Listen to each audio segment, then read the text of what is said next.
What's up, Mario?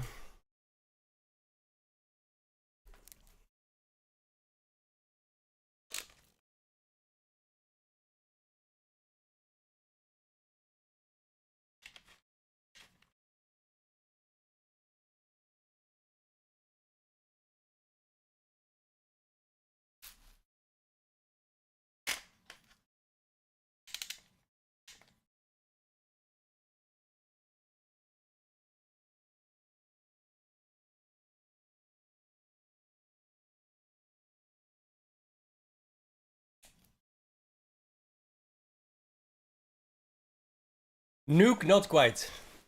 I know. I know by now you know.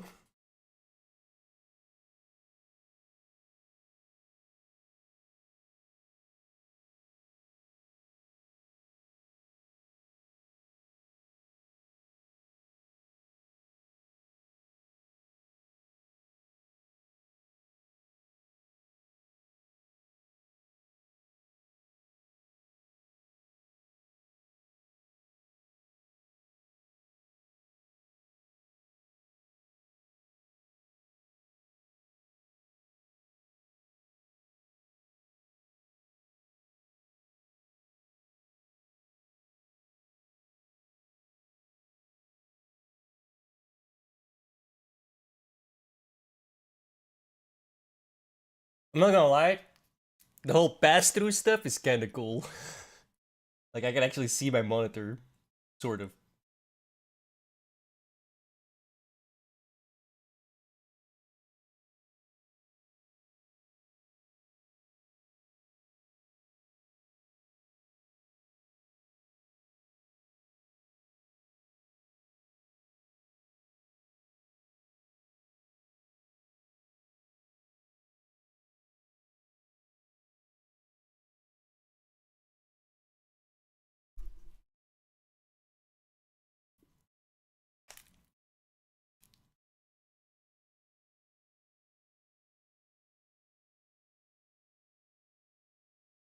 Let us launch the game.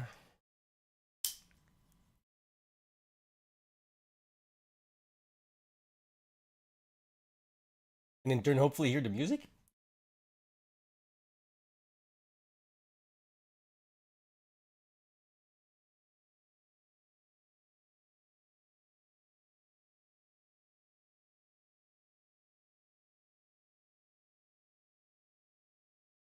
I fucked something up.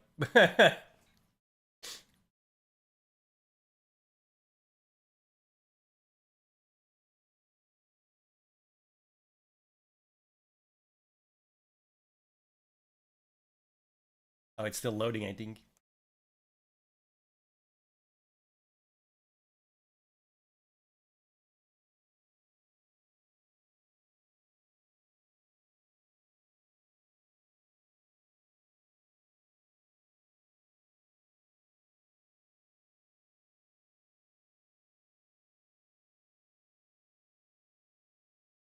It's connected.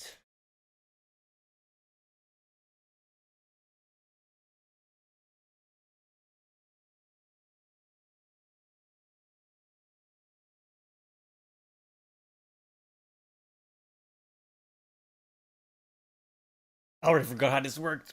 The fuck? I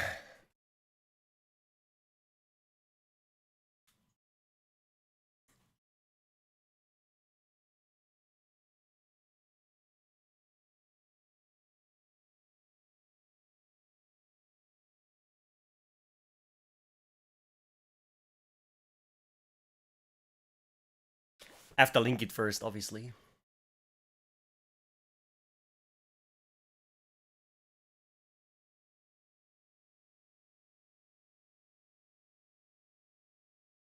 Unknown error occurred with Steam Link. What? Oh, it's on the wrong Wi-Fi. Wait, is my hotspot live?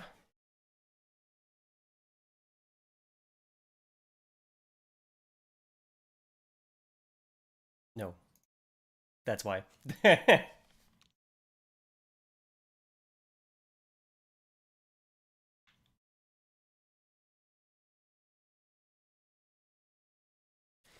Is using the wrong Wi-Fi.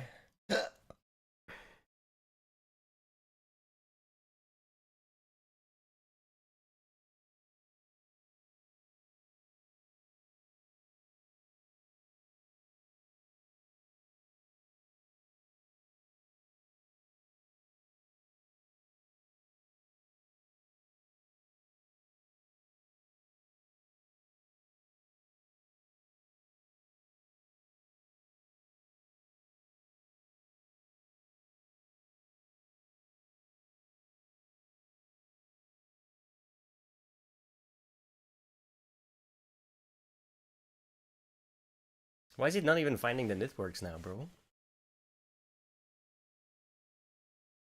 It's literally on.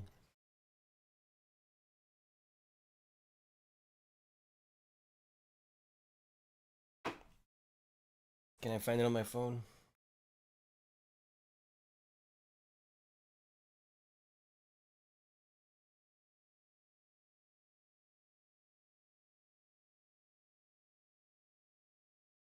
Yeah. Oh.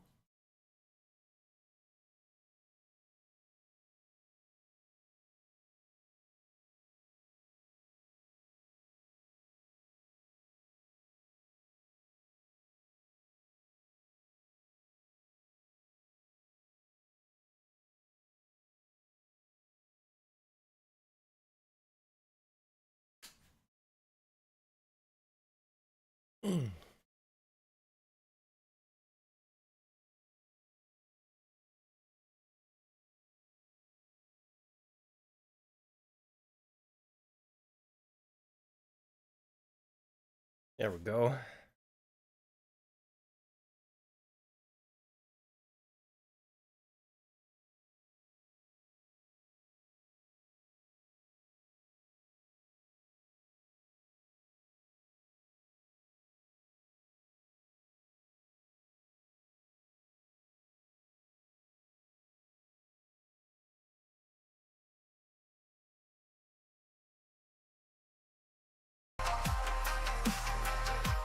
There we go.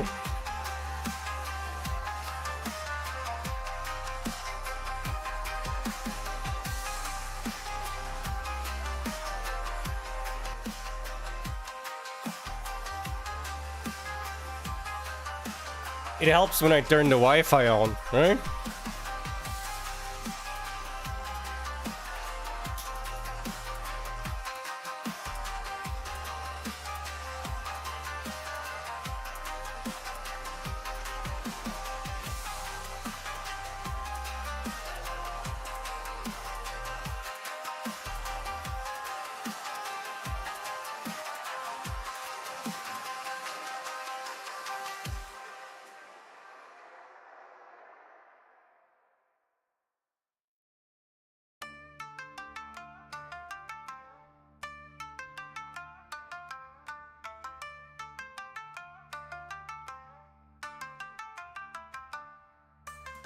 There we go.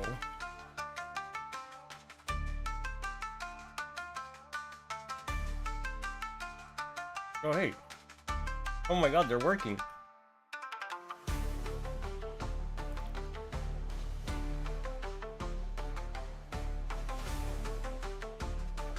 Hey, Mario. Fuck yourself.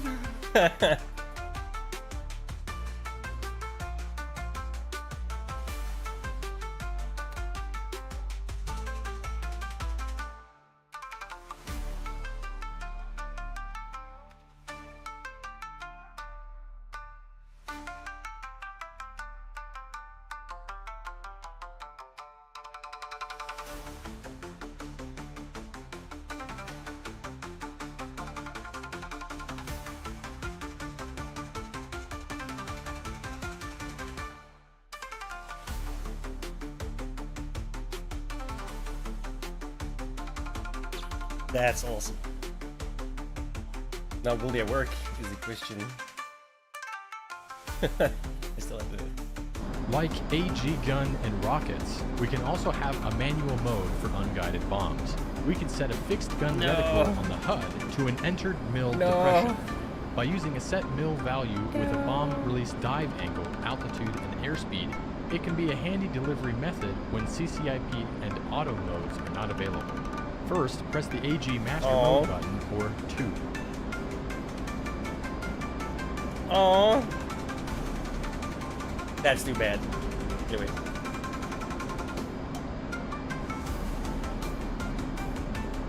Browser.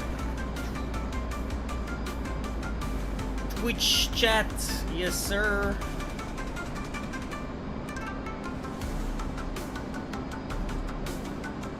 And we're gonna make you smaller. And I'm gonna put you over here.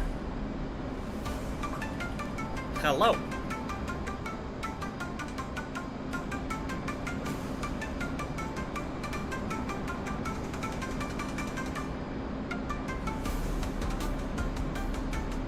Oh, that's annoying.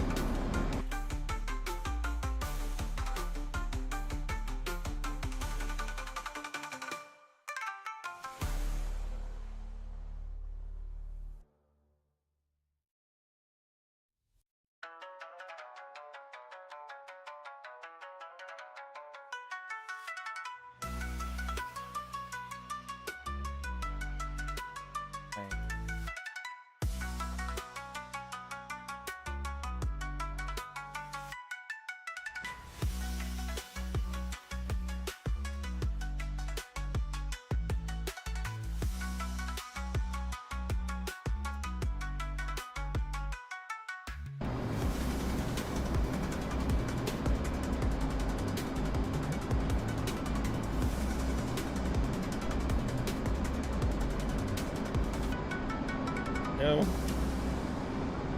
None of the buttons work.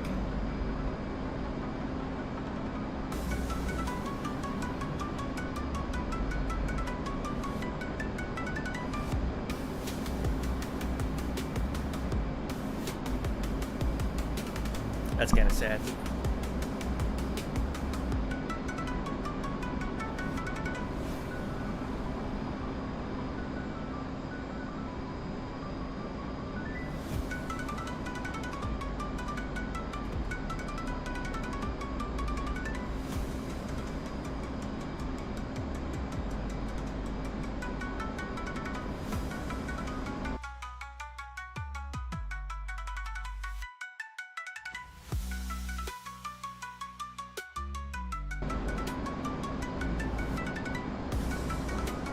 Based on what you learned from the CCIP bombing lesson, you can see that you have 8 Mark 82 500-pound bombs under the wings.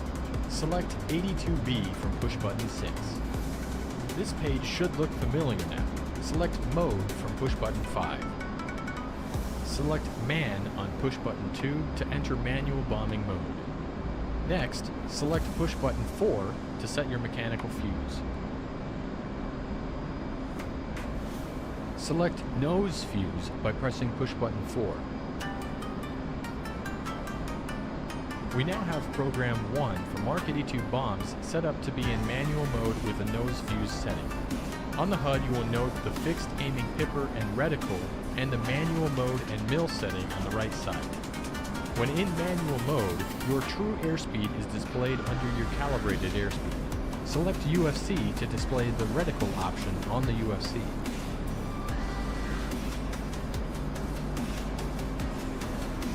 Now select the RTCL option select button.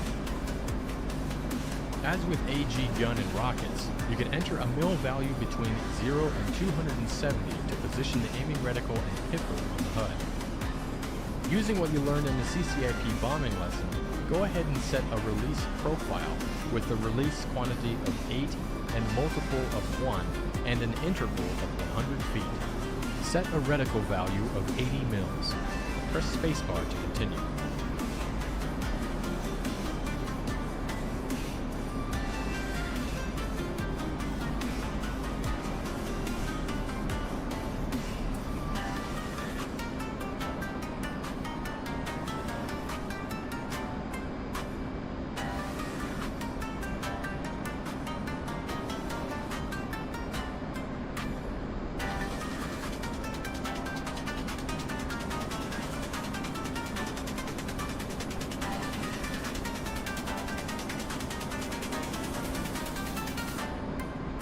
I don't remember how to set multiple bombs to drop.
now unpaused the lesson.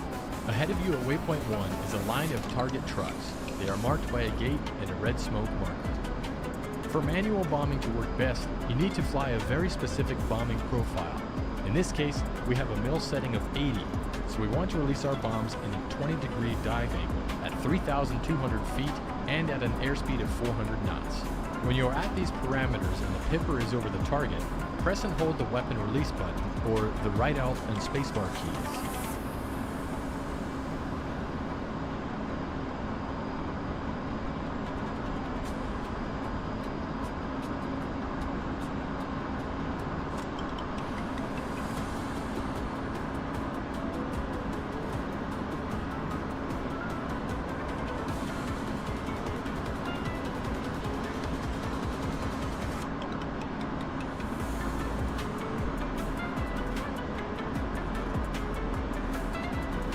Altitude.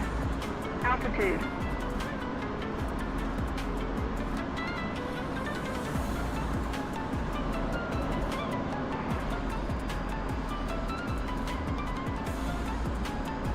Oh, close.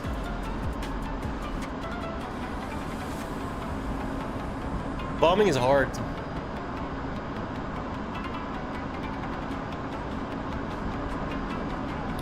Too close for guns. As for missiles, switching to guns.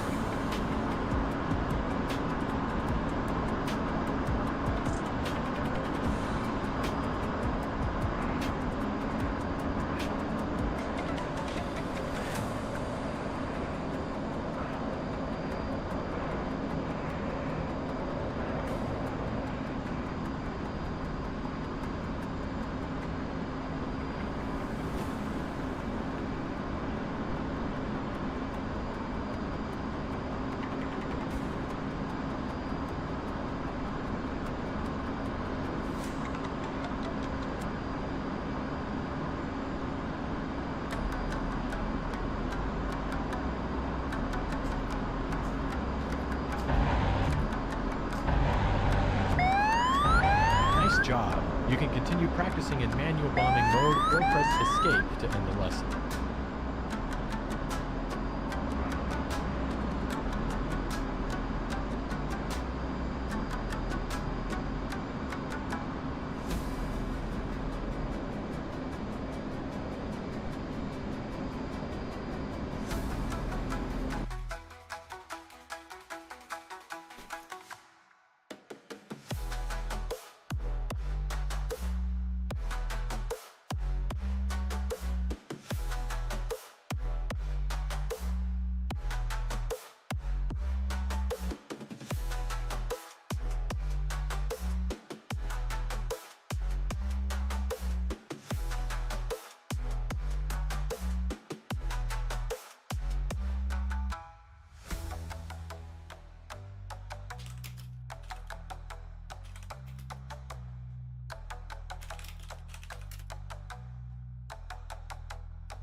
Why are you so whiny?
Every time.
The third bombing mode to discuss is automatic or auto bombing.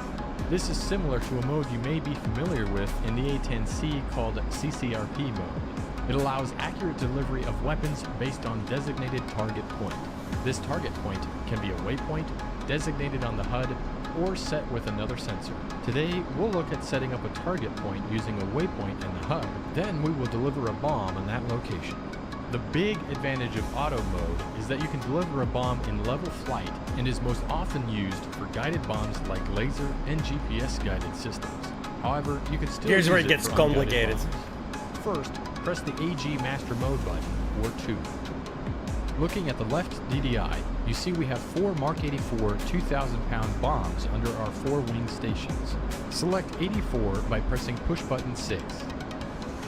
Along the left side of the format page at push button 5 is the bombing mode selection. Press this now. Select auto mode by pressing push button 5. We'll set the fuse now by first pressing M fuse on push button 4. Next, select a nose fuse by pressing push button 4. We will just drop one bomb at a time, so we don't need to fiddle with further bomb program options. The first way we'll learn to set a target or TGT point to drop a bomb on is by setting a waypoint to be a target point. On the lower center MPCD, select Waypoint to set this as our navigation steer to source. If you wish, you can press backspace to hide the control stick.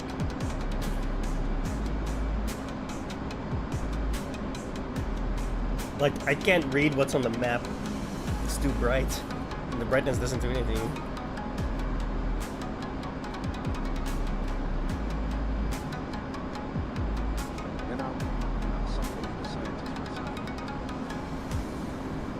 Are you?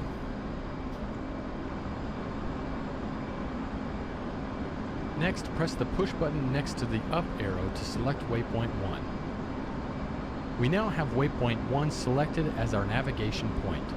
Press the WPDSG push button to set it as your target. WPSGD. Not sure what that stands for. Upon doing so, your waypoint sighted? navigation number changed to TGT on the HSI, and a diamond is now on the HUD heading tape. The diamond indicates the direction to the target.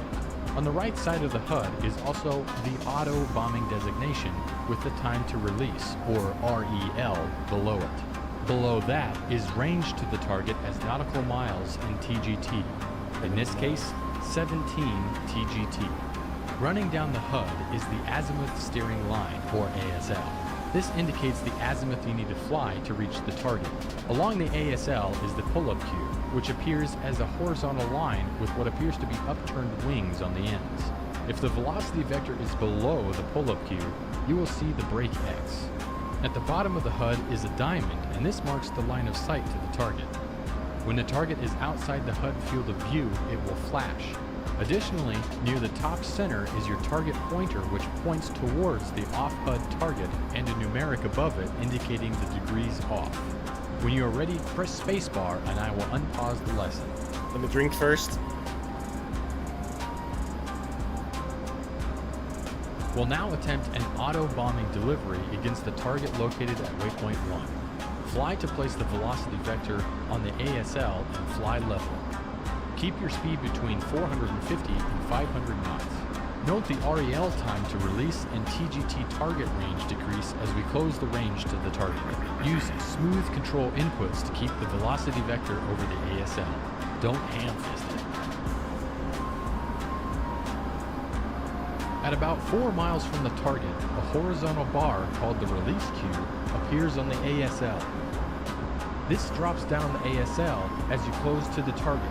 Hold down the weapon release button or right alt and spacebar key until the release cue passes through the velocity vector. When this happens, the bomb is automatically released. The more accurate you are in keeping the velocity vector over the ASL at time of release will affect bomb accuracy.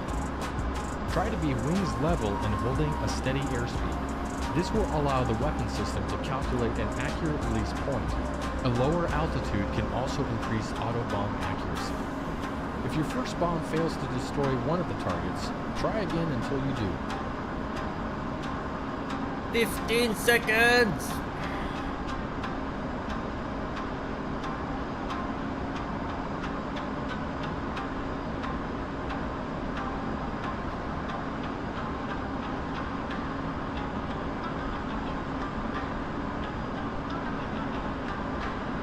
I could feel it go off. Whew.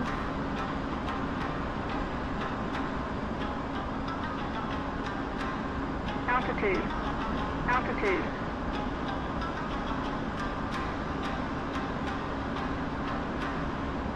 Good job. I mean, that was pretty decent. Using unguided bombs in auto mode is certainly not the ideal delivery method, but it can be useful at night or bad weather. I'm going to pause the lesson again so we can talk about auto bombing using the HUD to designate a target. First, press the undesignated button, or S, to release waypoint 1 as our TGT location. In order to designate a ground location as the target through the HUD, press forward on the sensor select switch or press right alt and semicolon to set the throttle designator control of the HUD. This is indicated by the dot in the center of the velocity vector. I forgot which button I used for that.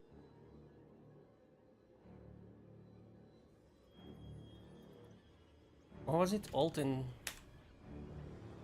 joy button 16 on my right, so that's these guys, I think. Yes.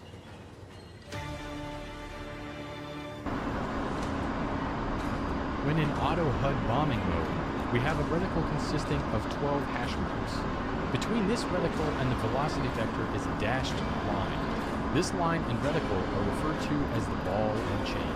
On the right side of the HUD, we have the auto mode indication. Located at waypoint 2 is a second set of target trucks. I got paused in an unfortunate position. Select the next waypoint on the HSI. When in auto HUD bombing mode, we have a reticle consisting of 12 hash marks. Yeah, you see that one? Between this reticle and the velocity vector is a dashed line.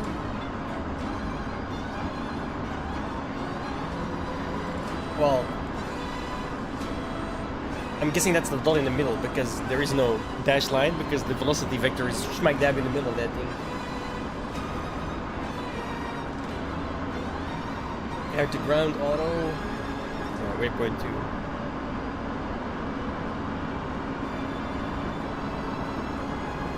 Fly to bring waypoint 2 into your HUD field of view and note that the targets are marked with blue smoke. Fly to place the center of the reticle over the center of the target group and press the weapon release button or press enter. Once the location is designated, a dashed diamond marks the location and an ASL appears on the HUD. I don't see the blue smoke, but I'm guessing that's the little blue hue I see is the blue smoke. But I'm not sure.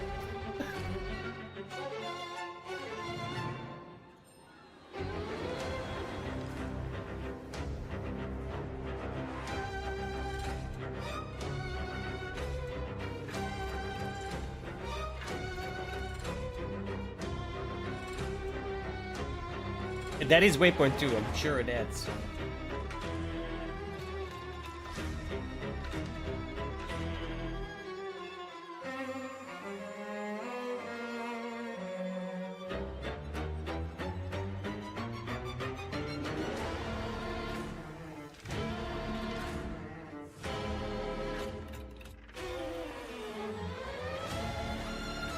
weapon, but enter is not weapon release. What the fuck?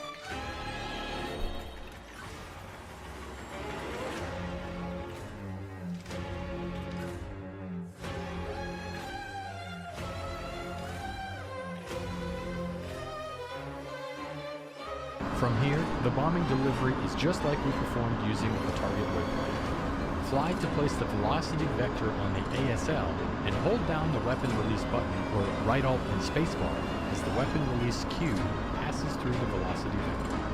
If you wish to refine the location of the dynamo, you can slew it using the TDC cursor or the comma, period, backslash, and semicolon keys. Try it out. Remember, to clear a designation, press the undesignated button or press S.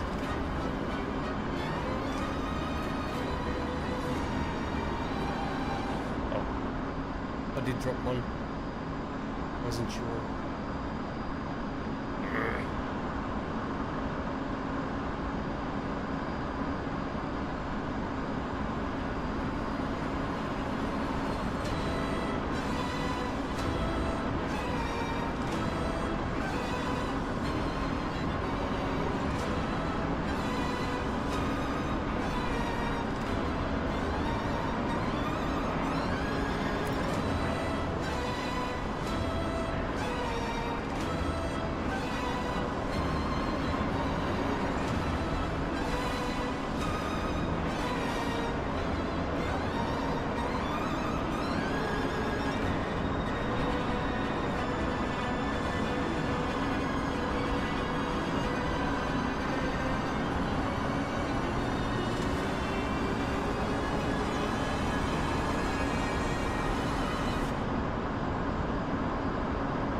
Good hits on those targets. When you are ready to exit the lesson, press escape.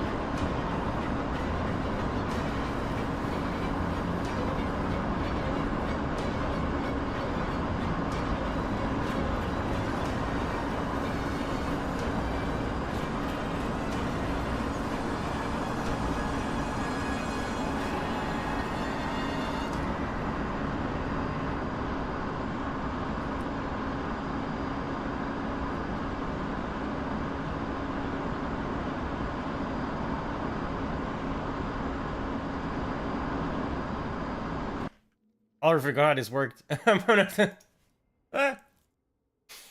In and out, as they say. Holy shit.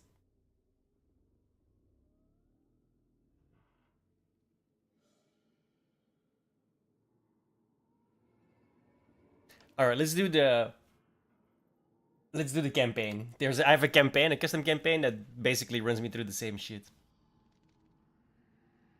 Okay, let's see if we can remember how to start this plane up.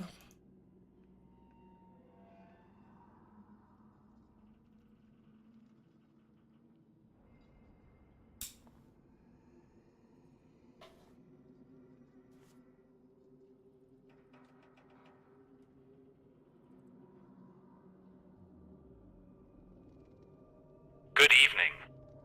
It's time to head over to Vatsiani. Go ahead and complete the cold start procedure we learned this morning. The cold start checklist is included in your kneeboard documentation, along with the mission card for this flight, which can be accessed with the assigned key binds.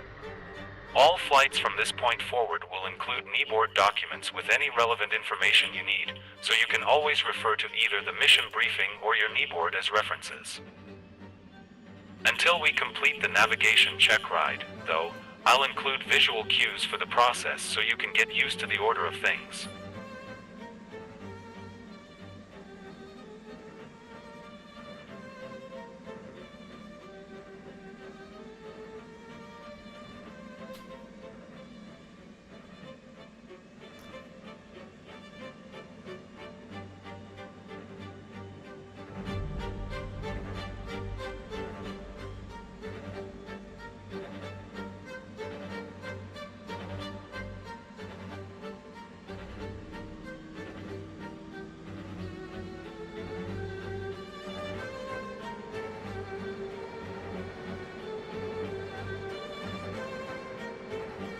Roll left, roll left. Flight controls.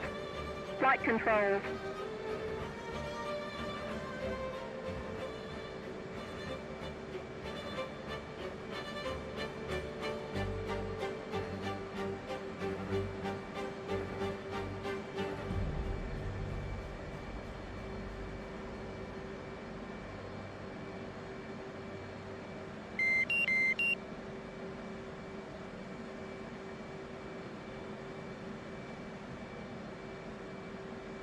One, two, three. 1, 2, 3.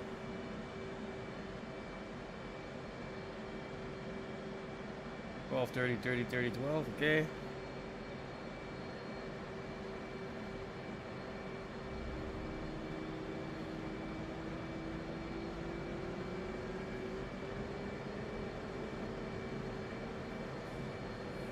I have the Spencer ECM mode. RWR. Again. Shit, where we're going? Was it 70? Howdy, my car's broke. What's up? Was it 74? I think 74, right? Yeah, 74 links.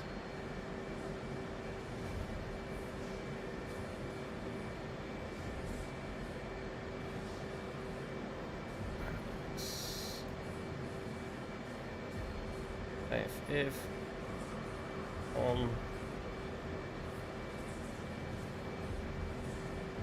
that can didn't really work, did it?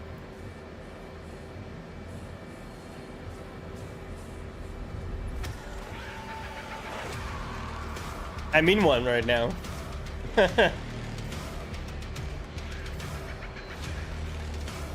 Okay, set that to nav. Awesome. Now that we're all ready to go, let's get our navigation set up.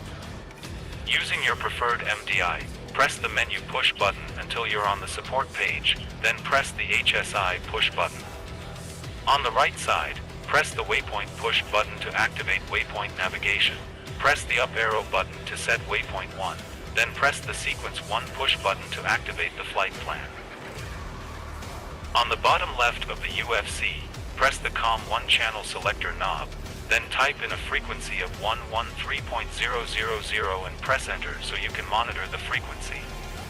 You won't need to make any radio calls, as I'll be taking care of that on another channel, but we need to get you into the habit of setting up your comms. Slowly add throttle to get the aircraft moving and make a left turn onto the taxiway by using rudder controls. If the aircraft isn't turning fast enough, you can either reduce speed or hold down the nose wheel steering key bind to increase your turn rate on the ground.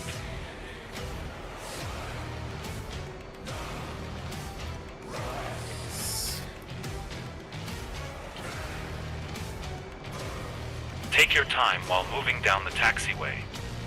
Make small throttle adjustments to keep your aircraft moving, while also making left and right rudder adjustments to keep your aircraft centered on the taxiway centerline.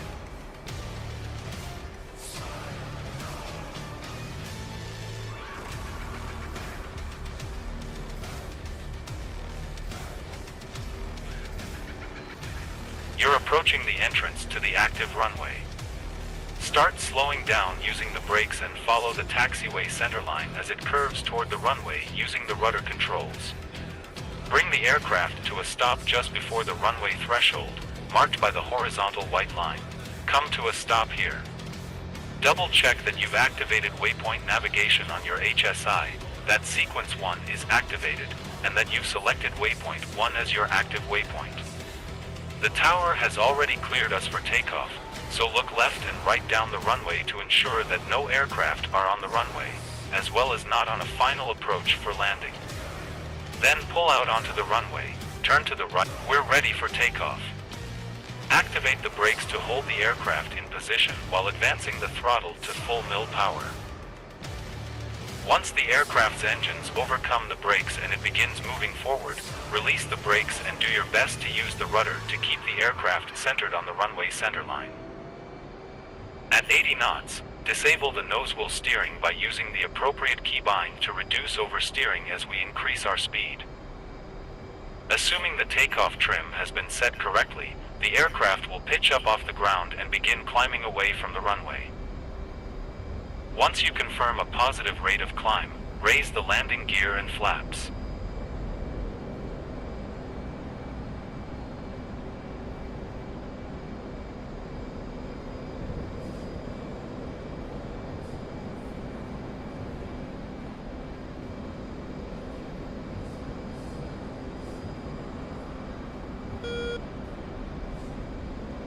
Now that we're in the air, press the AP button on the UFC to display the autopilot menu, then press the CPL push button to activate the autopilot's course tracking function and verify that waypoint 2 is selected on the HSI. You can also have the aircraft automatically advance to the next waypoint once you reach it by pressing the auto button at the bottom right of the HSI. It won't box while the CPL function is on, so you'll have to switch that off for a moment to enable auto, or you can just manually advance waypoints with the up and down push buttons. Climb to an altitude of 10,000 feet, then activate the BALT push button to hold the aircraft at desired barometric altitude. Double check that your altimeter mode switch is set to baro. Maintain an airspeed of 350 knots and continue flying toward waypoint 2 and await further instruction. Once you're at 350 knots, you can set the auto throttle on the aircraft using the appropriate keybind, T, to keep it there.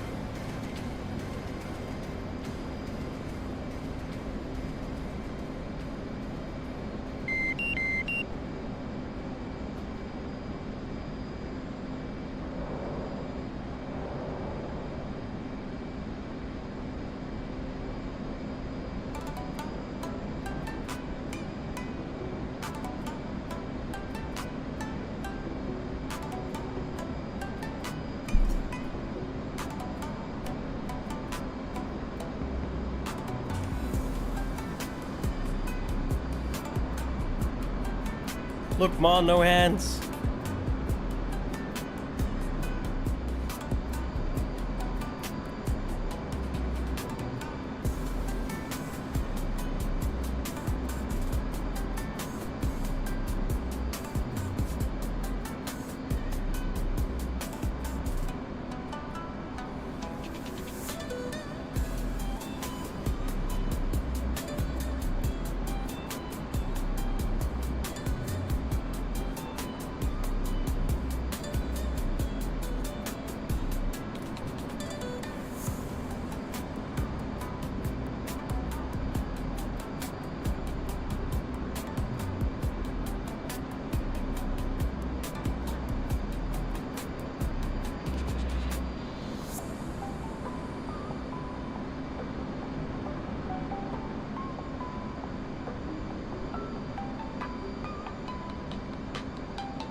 Und now we're weit.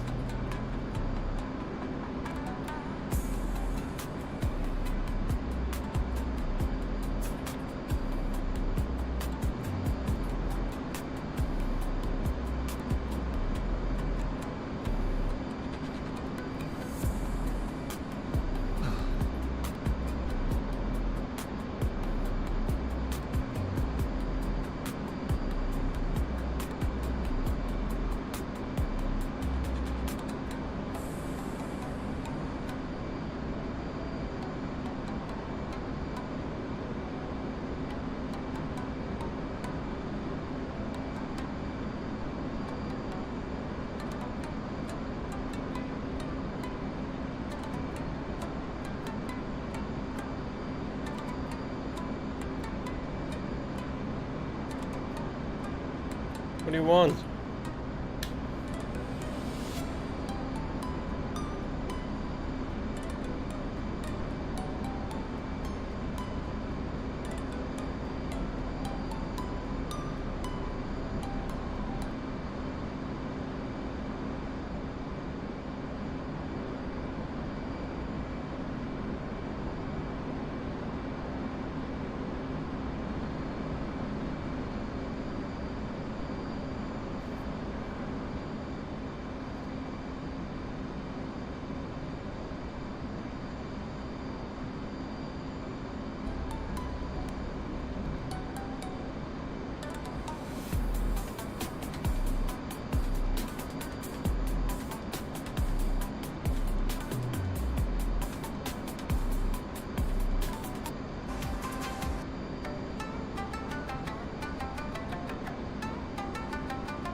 We're about a third of the way to Vatsiani, and it's time to start thinking about how we're going to get this bird safely on the ground. Fortunately, the Hornet includes a feature that makes this incredibly easy. The Hornet is designed to land on aircraft carriers, which requires an extremely robust landing gear due to the fact that the aircraft needs to plant itself onto the carrier deck in order to catch the arresting wire and stop before it plunges off the side into the ocean. Because of this, the standard landing procedure does not require the flare typical of landing most other aircraft, so the Hornet pretty much just flies straight into the ground to land safely, assuming you have the aircraft at the proper angle and speed. To ensure that the aircraft is at the correct angle and speed, a new indication will appear on the HUD called the E-bracket once the landing gear is lowered. As the name suggests, it's a large E-shaped icon that appears on the left side of the HUD when the aircraft is configured for landing. To get you familiarized with the proper use of the E-bracket, let's disable the B-alt on the autopilot, slow down to less than 250 knots, then drop the landing gear and lower the flaps to full. Do your best to control the aircraft as the surfaces change, holding an altitude of about 10,000 feet and reducing your airspeed to about 170 knots. As the aircraft settles down, begin making small throttle and pitch trim adjustments to keep the speed at about 170 knots and the velocity vector aligned with the horizon indicator on the HUD. Once you're in the correct configuration and settled, press the I/P button at the top left of the UFC to signal me that you're ready for further instruction.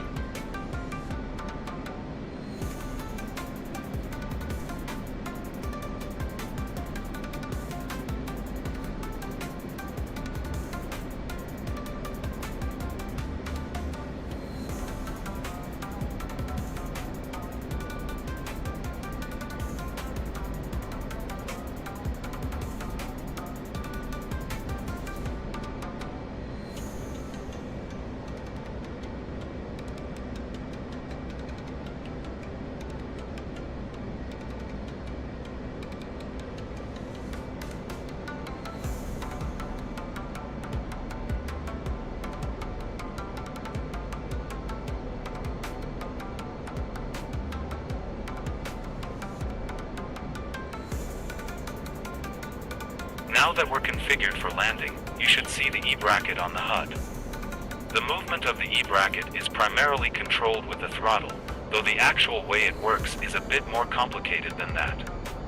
For now, let's just assume that more throttle moves the E-bracket up, and less throttle moves it down.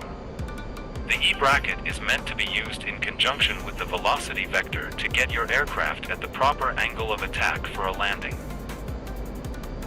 To do this, first start by ensuring that your velocity vector is on the horizon to prevent loss of altitude, then slowly pull back on the throttle to bring the E-bracket down toward the horizon. As you do so, start slowly adding small amounts of nose-up pitch trim to keep the velocity vector locked to the horizon. The idea is to keep the velocity vector as stationary as possible with trim and bring the E-bracket down to it with the throttle. Avoid using the stick to make pitch inputs, as we need to get the aircraft trimmed properly so it stays at the proper angle by itself, and the stick doesn't do that. Once the E-bracket comes down to the velocity vector, your aircraft is set to the proper angle of attack for landing. Ideally, you want the velocity vector lined up as closely as possible to the middle mark of the E-bracket, but as long as it's within the upper and lower bounds of the bracket, you're fine. Take some time to get used to this idea, because we'll be doing this again when we approach Vatsiani. Once you're comfortable with how it works, press the I/P button to let me know you're all set. Okay, hopefully you've mastered controlling the E-bracket and velocity vector by this point. It's time to get to the airfield, but we're not going to get there very quickly in this configuration. Let's raise the flaps and landing gear, and throttle up to around 350 knots. Get back to 10,000 feet of altitude if you're not there already and continue on to waypoint 3. Don't forget to reset your autopilot, unless you just want to fly manually.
What's up, Kraken? Hello from Belgium. Yeah, man.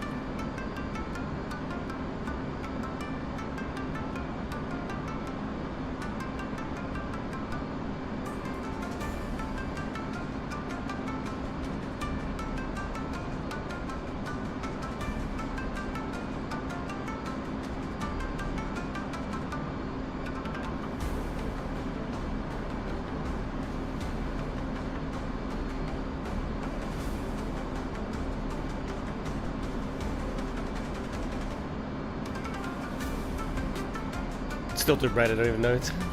Yes, sir. Yeah, I have the Attack Chopper, this one, and then the Flaming Cliffs DLC. One of them. But I haven't flown in years, so here we are again, learning the systems again, because I couldn't remember anything.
Yeah, right now I'm literally at the basics. I downloaded this thing.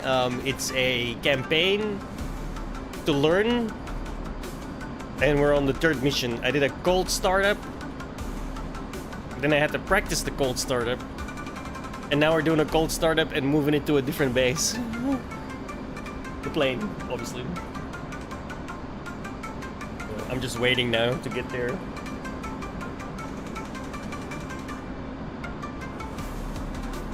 They just explained the E-bracket landing.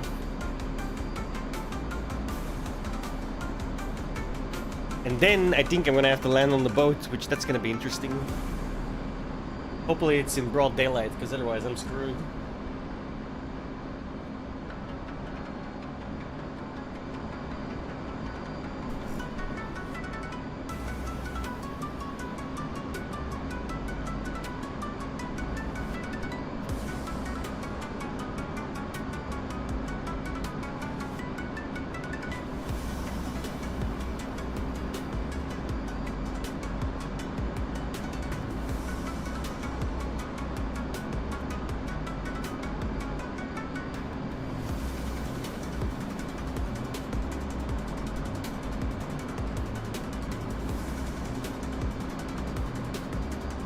Oh, that's the helmet display.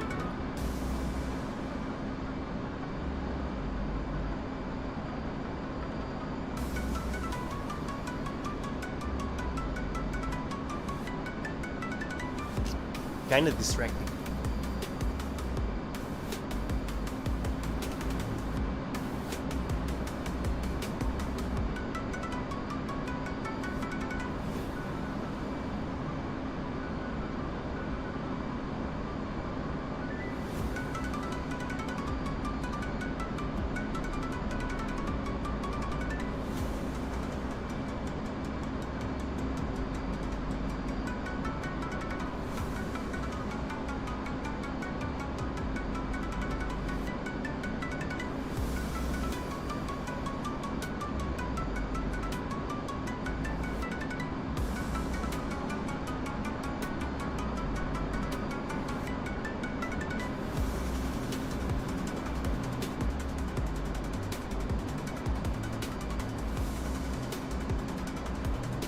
Yeah, it's shorter, right?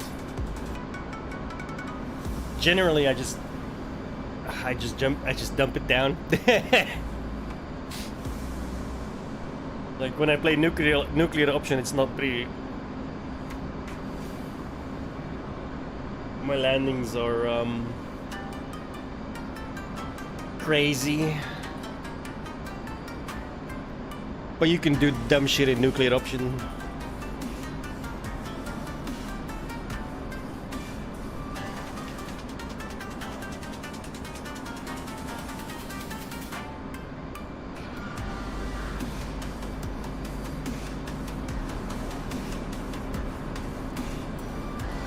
I can't really read what's on the If I zoom in close enough, I can.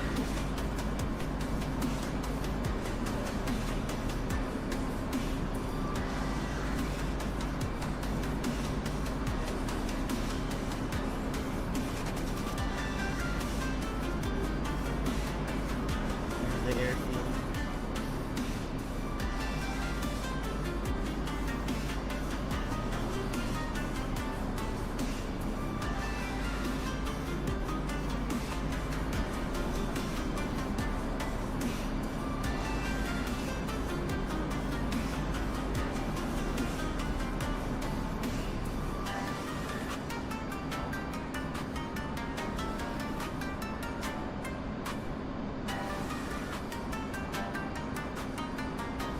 We're pretty close to Vatsiani now, and the autopilot should be turning the aircraft to the right to line up with the runway.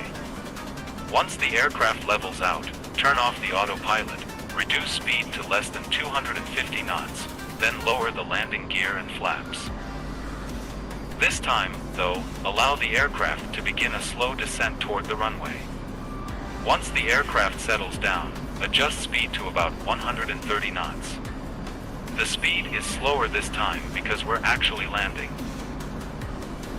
Once this is done, make small throttle and pitch trim adjustments to bring the E-bracket down to the velocity vector, then keep both placed on the end of the runway.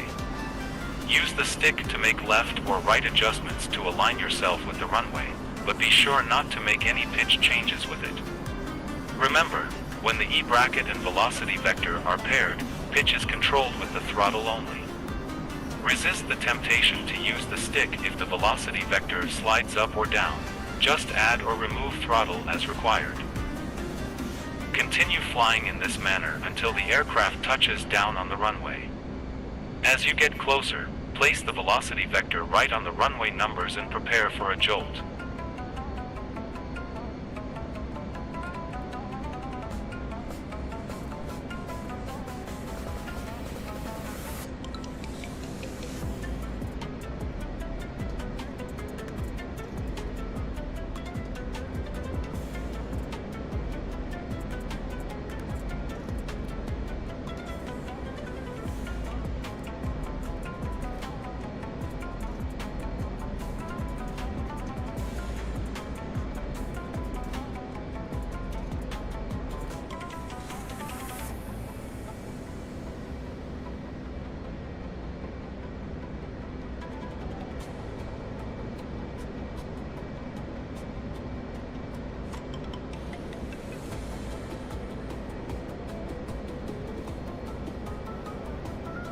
It's not confusing at all. There's another runway to my right.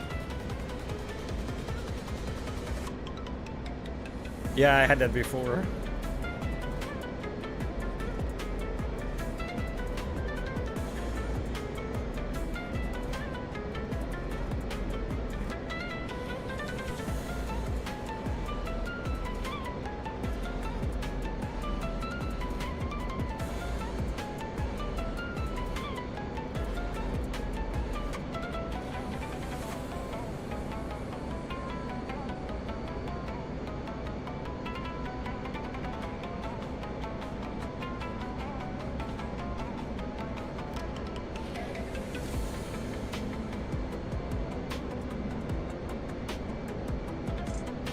Altitude.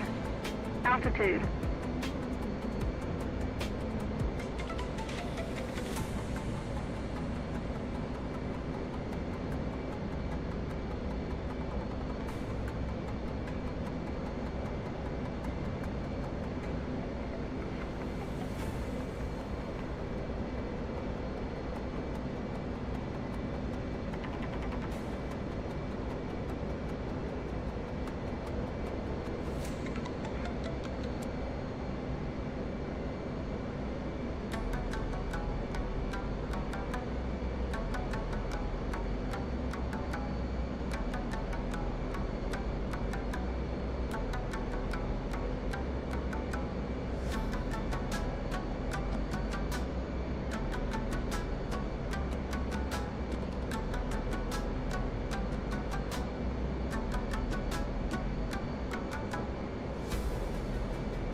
wasn't gonna make it.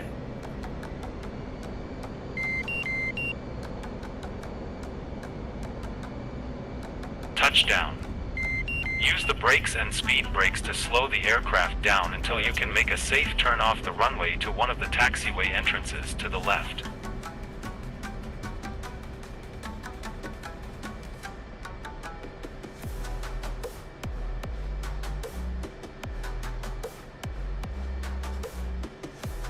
Nice.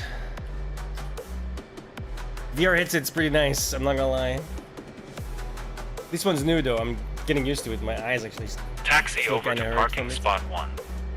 You can locate it by accessing the F10 map and referencing it to your current location. Once there, execute the shutdown procedure. The lesson will be complete once the aircraft is parked in spot 1 and completely shut down. Bro.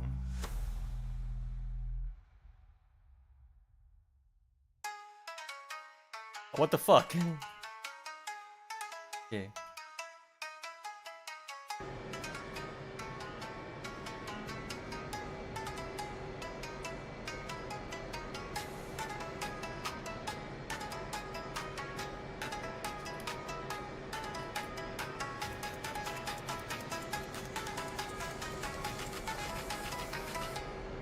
I'm gonna have to remember how to shut this shit down. Oh, my eyes, bro.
How do I turn the lights on? Like the floodlights.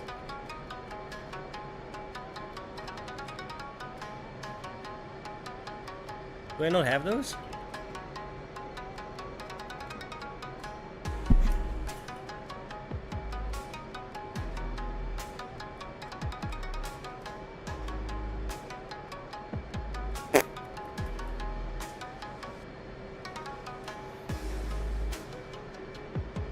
Never mind.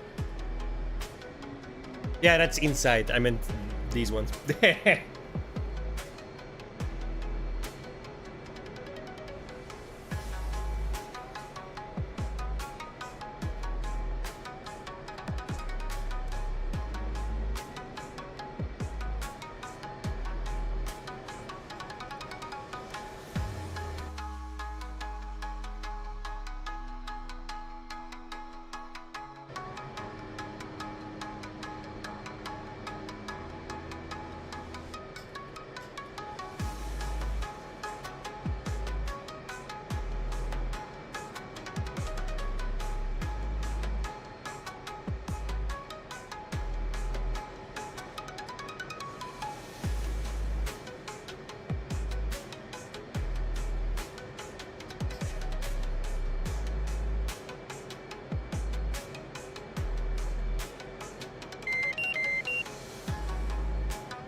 What did I forget?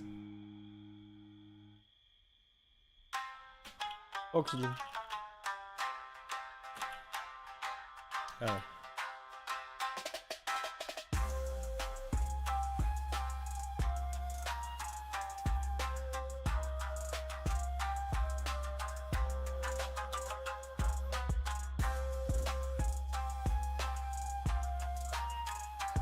Good job.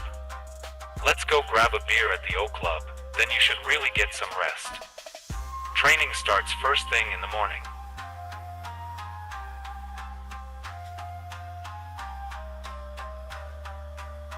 Oh god. I need to get this off my head for 5 minutes. Holy shit.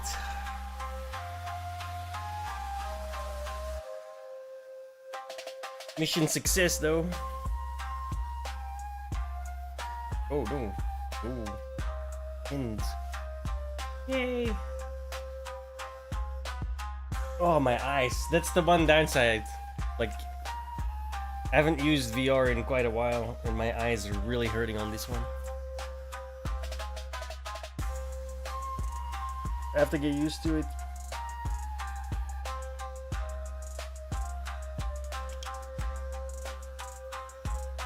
Yeah, man. Let me get through everything first. I barely know how to start her up.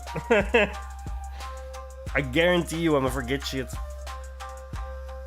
It's like, I really like DCS. It's a really cool game. But my god, do you have to go to school before you can play it? You know what I mean? Whew.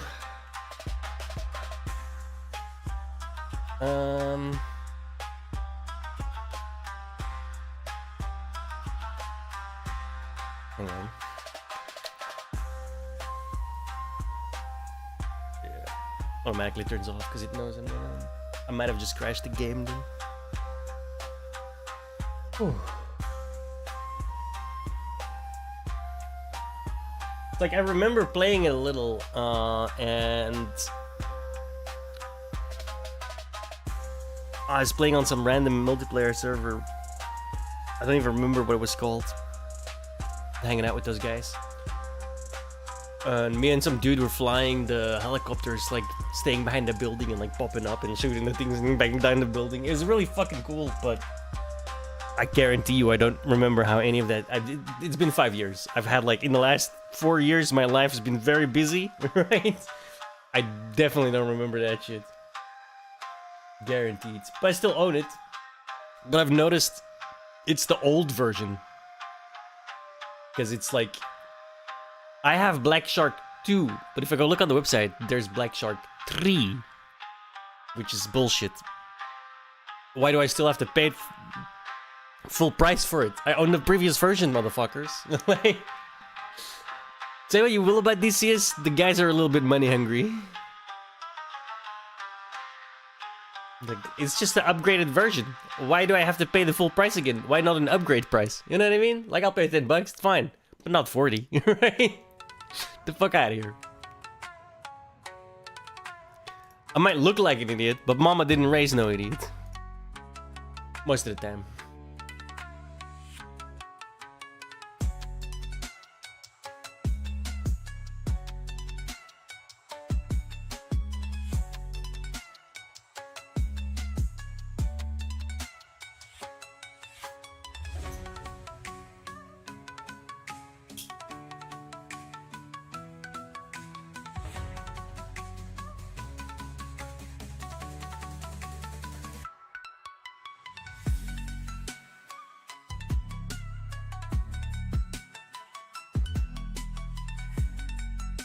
Yeah, so far I'm self-taught.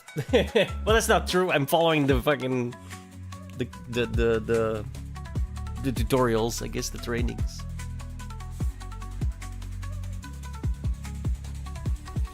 The one thing I have a little bit of trouble with in the flying is like I'm used to like less sim. So when I dump my wing over 90 degrees and pull, I don't expect the whole that a real life plane does, right? It throws me off sometimes.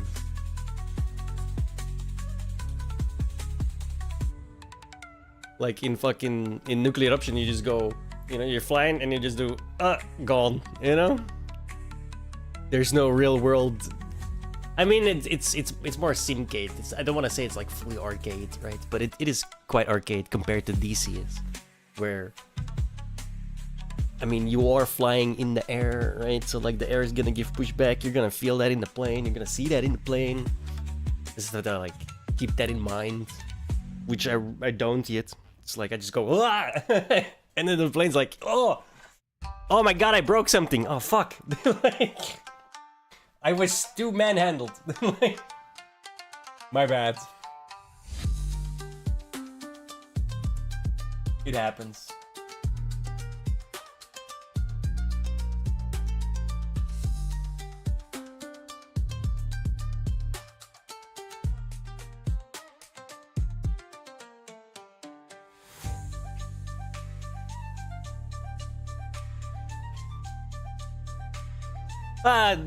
They all have their merits, right? Like, where else am I gonna drop a 250 kiloton nuke, you know?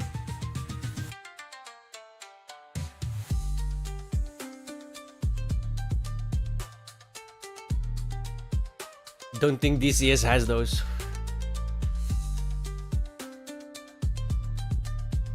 Like, there's something to be said about the more arcadey style games. Nuclear Option is definitely a fucking, like, I highly recommend it, just for funsies. Like, it's 17 bucks.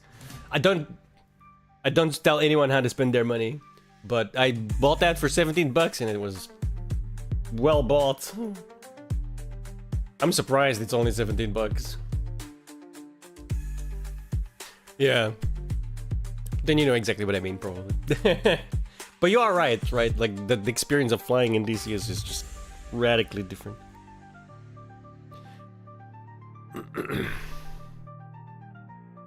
Alright, let's see if I broke it. I think I broke it. I think I crashed it. Because it's a quest, right? I use like a VR link, Steam link, whatever the fuck it's called. So when I pulled it off my head, the VR went into standby, which means the Steam link, I think, just takes a shit.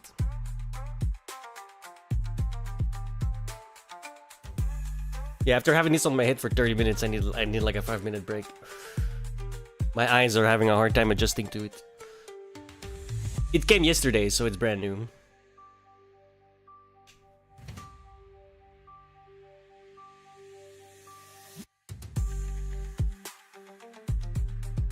But my eyes thank me for these small breaks.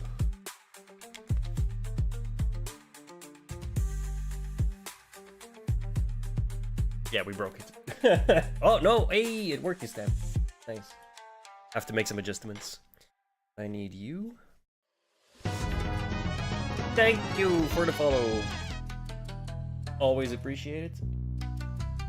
Need to drag you over here to the chat. Boink. Back in game. Pattern practice. Pattern landings around an airfield. Oh, and I have to do touch and goes.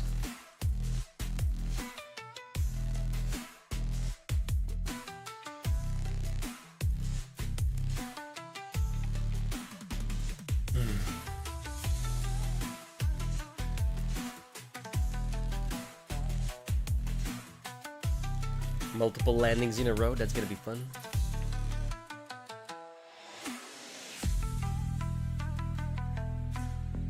Welcome to your first day of training. In general, you will have 2 lessons per day, one in the morning and one in the afternoon, with the occasional night flight thrown in for the experience. Wonderful. In this morning's lesson, we're going to practice a modified version of the landing pattern for the Hornet. Be advised that this is not the typical landing procedure when returning from a mission, but is rather the recovery procedure from a missed landing attempt on the carrier, whether from being told to go around, wave off, or touching down on the deck but missing the arresting wires, bolter. For today's training, Vatsiani has been closed to traffic so we can focus on just flying a proper pattern, so no radio calls will be required. Go ahead and get the aircraft started and then taxi to the right and approach the active runway. Stop just before the runway threshold for further instructions.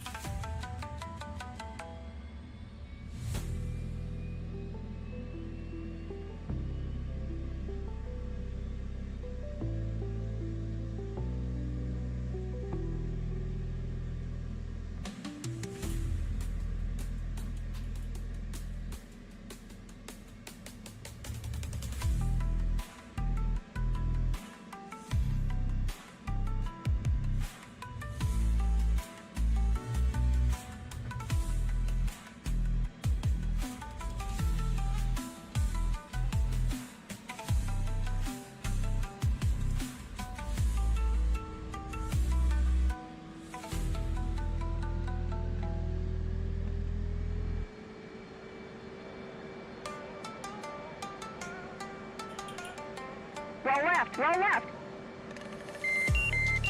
Flight controls. Flight controls.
Wow.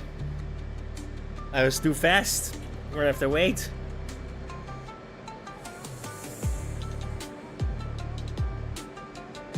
Good problem to have, I suppose.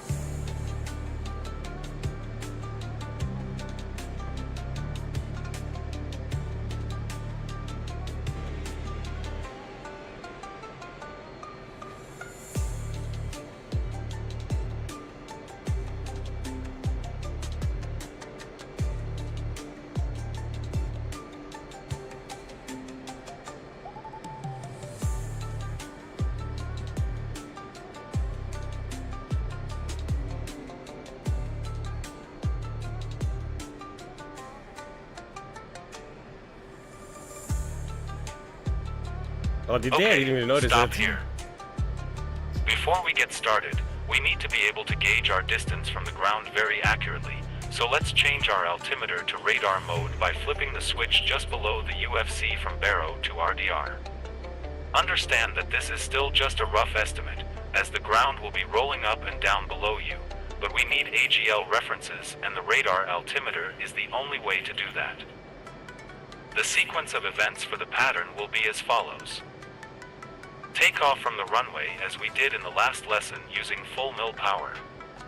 This simulates using full thrust to recover from a failed carrier landing attempt. Climb to an altitude of 600 foot AGL and bring your airspeed to around 350 knots. At about a mile from the airfield, reduce throttle to idle and execute a steep turn to the left. Keep the velocity vector on the horizon and keep your G-meter between 2.5 and 3 G at first, then slowly allow it to taper off as you near the end of the turn. About halfway through the turn, your airspeed should be below 250 knots, so lower your landing gear and flaps. Once you reach a heading of 310, level off and work on getting your velocity vector aligned with the E-bracket, 310, just like we did 300. for landing in the last lesson. Remember to keep the velocity vector on the horizon with pitch trim and bring the E-bracket down to it with throttle adjustments. The E-bracket chases the velocity vector, not the other way around. I'll notify you when it's time to turn for your final approach. Just focus on getting on the proper downwind and setting up your aircraft for landing. When you're ready, taxi out onto the runway and begin your takeoff. I'm gonna need to read that. Oh, sorry. I'm gonna need to read that again.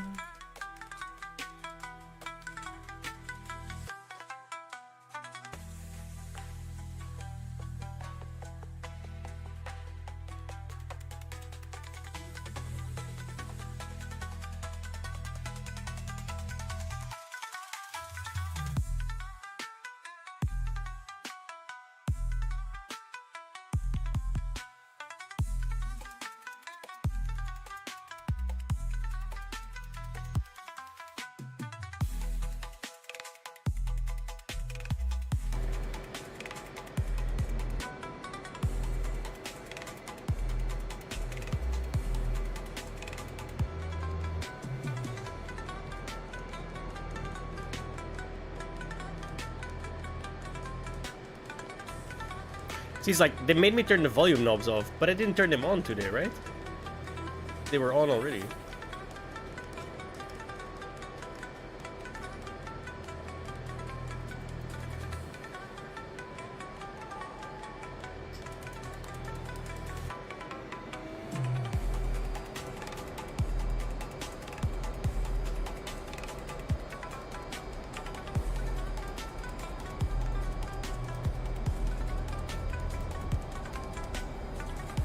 Yeah, the other trainings told me that.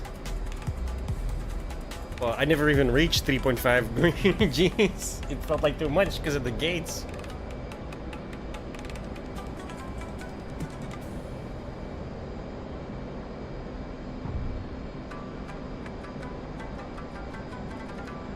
What did he say? 720?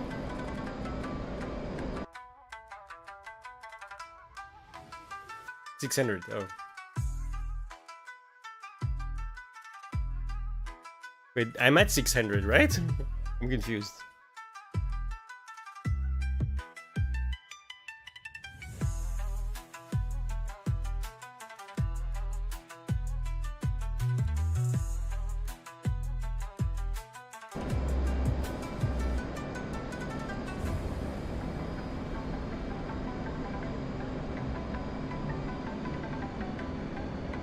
You're about a mile from the runway, so go ahead and reduce throttle to idle and execute a steep left turn, pulling back sharply on the stick and doing your best to keep the velocity vector lined up with the horizon. You're aiming for about 3 Gs followed by a gradual reduction. You should be about halfway through your turn at this point. Don't forget to lower your flaps and landing gear once your airspeed is below 250 knots. Level out at a heading of 310 and get your aircraft stabilized with the velocity vector on the horizon. It was 310. You're a little left of the optimal downwind trajectory. Adjust to the right until you're about a mile from the runway. Keep your velocity vector on the horizon with pitch trim and bring the E-bracket down to it with throttle adjustments. Looking good. You're within the downwind corridor, so focus on keeping the velocity vector on the horizon with pitch trim and bringing the E-bracket down to it with throttle. Try to stay around 600 feet AGL and maintain a heading of 310.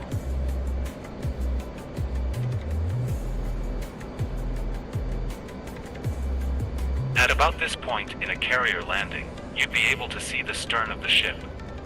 This is where you would normally begin a 30-degree descending turn to the left, but if you need a bit more wiggle room, feel free to continue further out before you begin. Once you start turning, add some power to compensate for the loss of lift and try to keep the velocity vector just below the horizon. Remember that the stick should only be used for roll adjustments. Pitch is controlled with the throttle during landing. Keep your eyes fixed on the HUD for the first 90 degrees of the turn to. You should be about halfway through your turn by now, so take a quick peek at the runway and start making adjustments to line up with the center line. Once you're lined up, focus on placing your velocity vector and E-bracket on the runway Not numbers. even close. I've overshot. You should so be much. making constant throttle adjustments all the way to touchdown to keep the velocity vector on the sweet spot. If your throttle hand stops moving, you're doing it wrong. You should be adjusting the range of throttle motion fore or aft depending on whether you need to move the velocity vector up or down. Failure to keep the throttle moving will likely result in getting behind the aircraft, a bad situation. For the purposes of this lesson, a good landing is anything close to the numbers.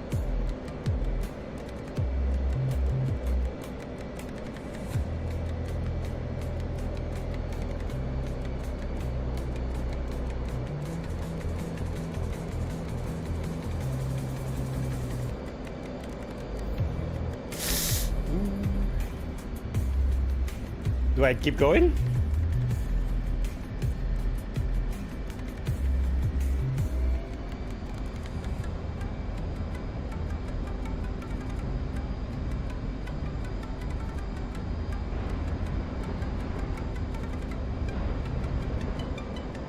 I feel like I broke something.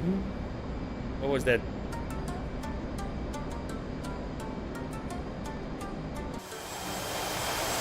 You're about a mile from the runway, so go ahead and reduce throttle to idle and execute a steep left turn, pulling back sharply on the stick and doing your best to keep the velocity vector lined up with the horizon. You're aiming for about 3 Gs followed by a gradual reduction in stick pressure to allow the Gs to slowly reduce, and eventually you should be about halfway through your turn at this point. Don't forget to lower your flaps and landing gear once your airspeed is below 250 knots. Level out at a heading of 310 and get your aircraft stabilized with the velocity vector on the horizon.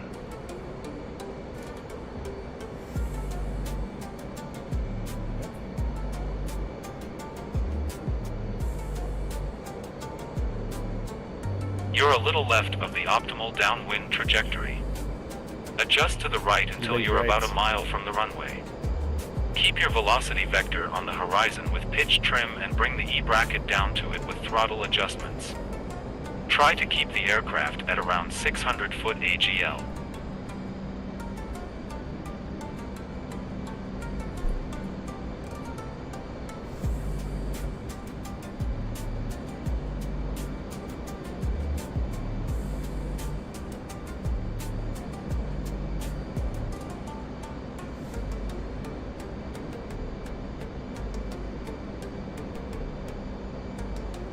At about this point in a carrier landing, you'd be able to see the stern of the ship.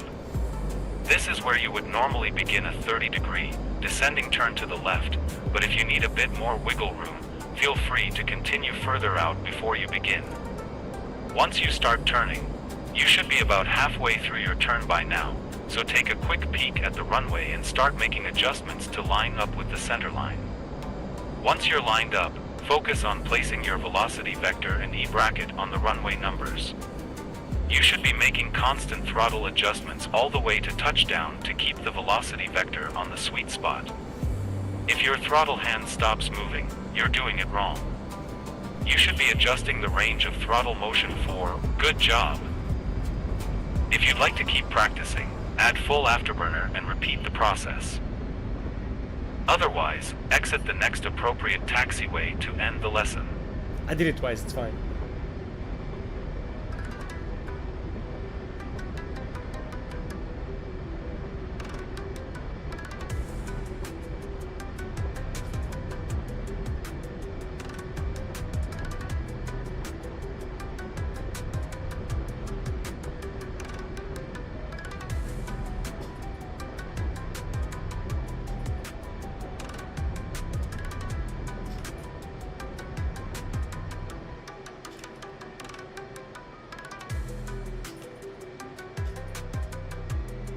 Whoops.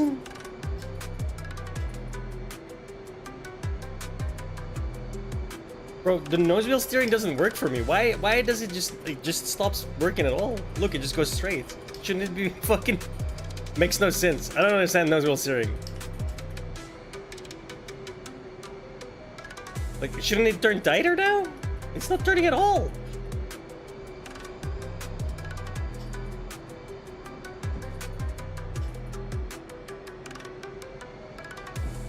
Makes no fucking sense to me. Whatever.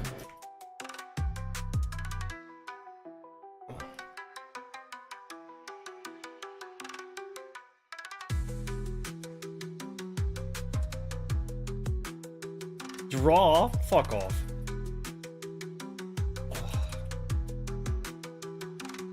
Because I didn't get off the runway because of the fucking bullshit nose wheel steering thing.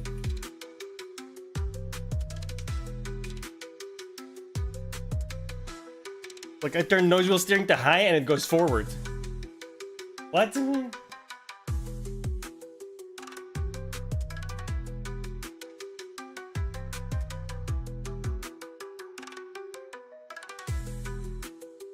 I have no idea. Nobody told me anything about the anti-skids. They just said NWS high makes you turn faster. But that seems like a lie. Every time I use it, I just go forward. Like, it stops all turning completely. I'll have a check next time. We're gonna go to the bathroom though, so we're taking a break.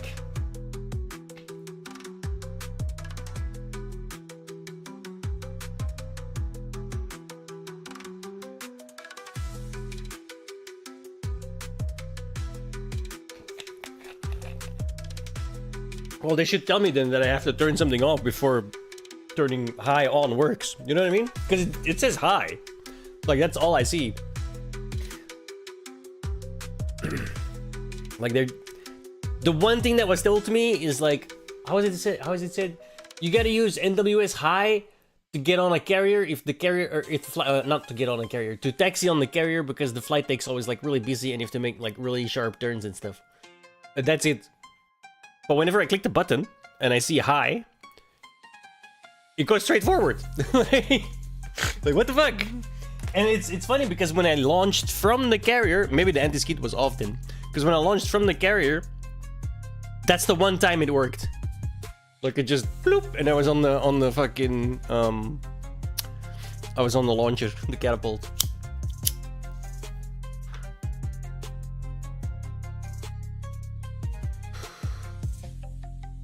Yeah, I started playing. I'm pretty sure that was without the headset at the time. I was playing flat, and now that I like have the VR, I really don't want to go back to flat because it's like I could just, oh, I need to see something that's not in view. Oh, okay, perfect. Okay, it's good. Like, but the downside is, it's gonna take me a couple of days before my eyes adjust to that shit. Because oh my god, it hurts. I don't even know how to say it. It's like there's just something behind the back of your eyeball that like pushes on to. It's kind of weird.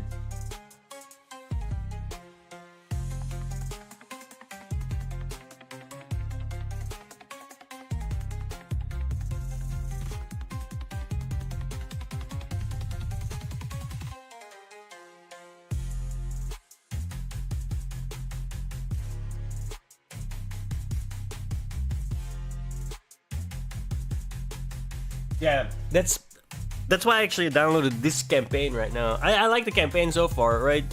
Because what have we done realistically?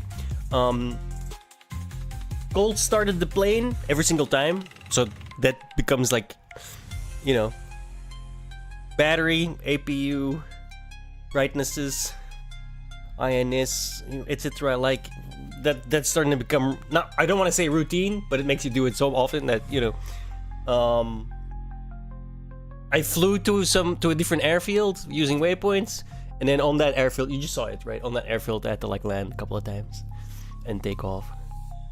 And we're not even through the first block, and there's like 5 blocks of this, so I'm hopeful that it's proper. Can you do those campaigns with 2 people? I'm not sure how that works. Let me go to the bathroom first, because I gotta go to the bathroom. So give me like 5 minutes. I'll be back.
Ooh.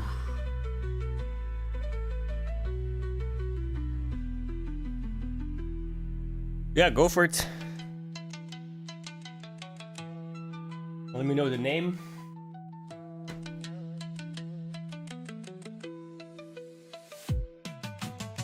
Took a bit longer. I went and grabbed a drink.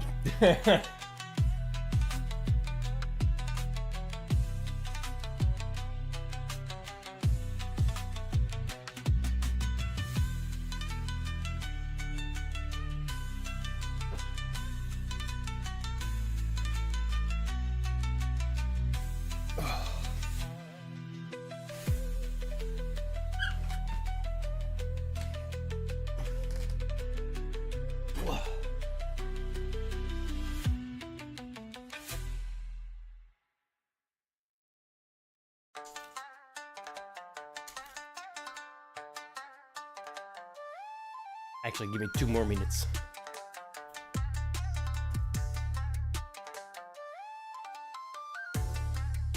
Oh, I've never used the in-game thing. That'll be interesting. That actually works, functional? Like, in between players? That's really cool. That makes sense, but I never thought of that. We were just on Discord back in the day, right?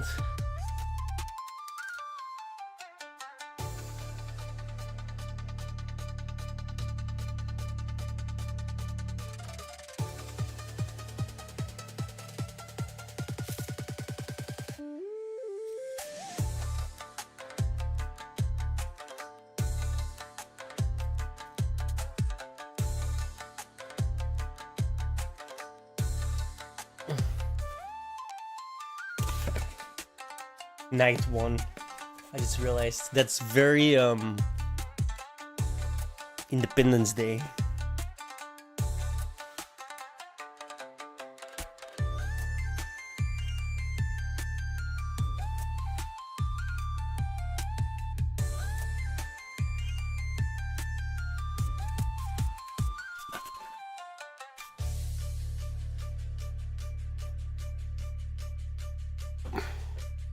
What are you looking at? Hmm? Why are you so needy today? Everything's done. I cleaned your crap. I gave you water. I gave you food. You didn't get fucking candy because you peed in the hallway. That's not my fault. That's your fault.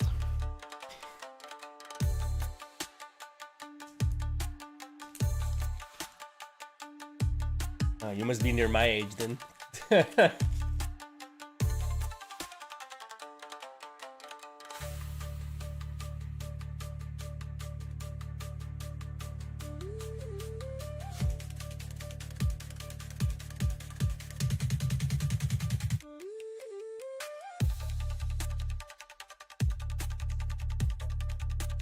Yeah, the old one, not the new one. The new one's garbage.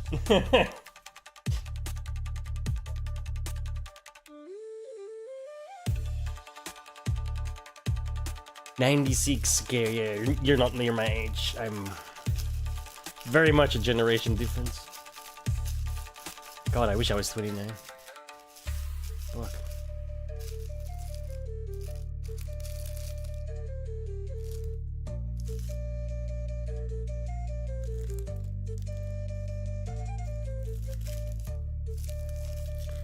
No, I'm an old man.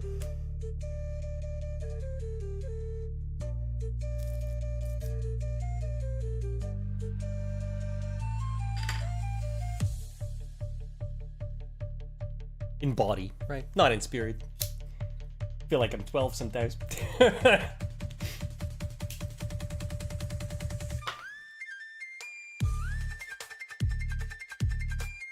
Not when I'm at work though, then I feel old.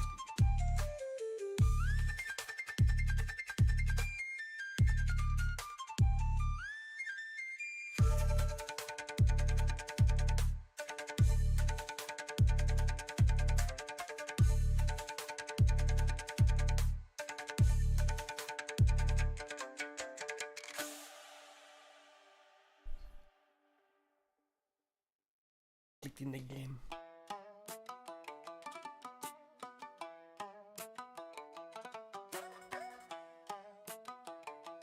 The one thing I hate is that, so I have a browser in game that I put to my Twitch chat and I move the browser over there. But when the headset goes into sleep mode, and then you put it back on, the browser is like smack dab in the middle. I have to change it again. Kind of annoying.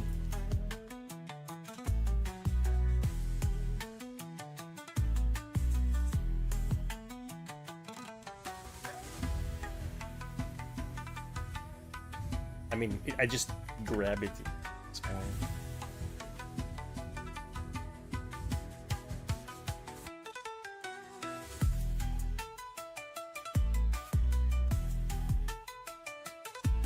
It's just the extra step.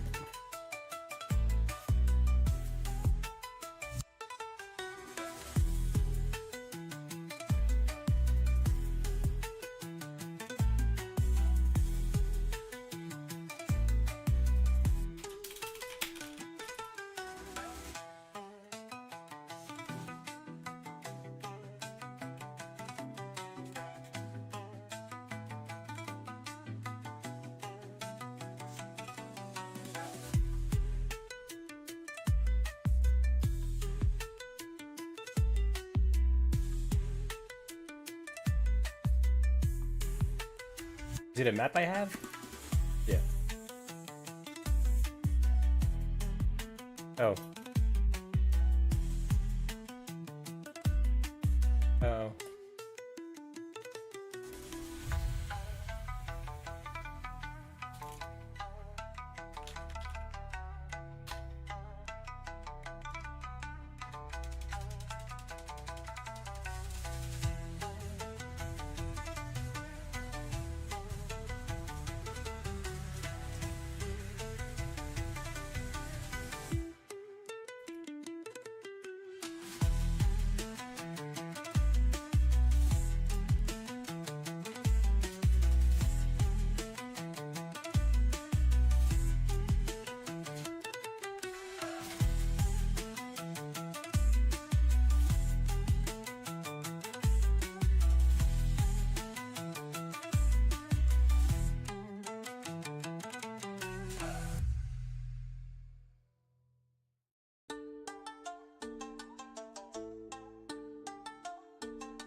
They forgot a word.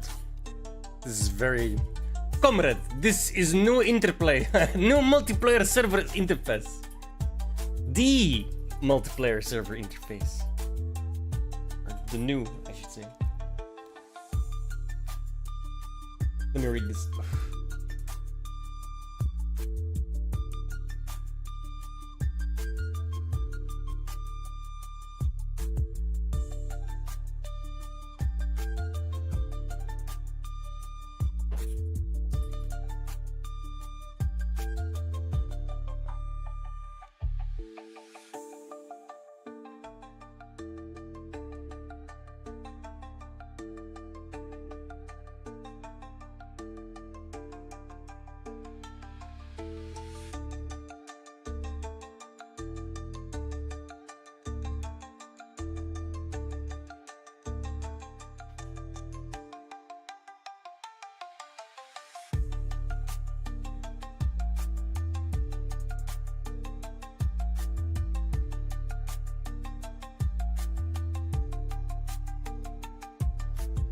What?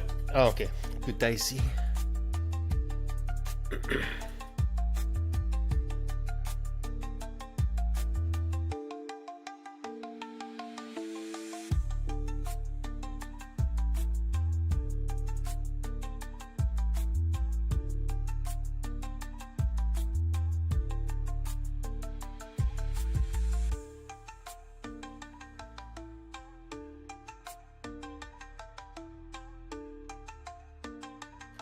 You've got the only FA18, unless I do it differently.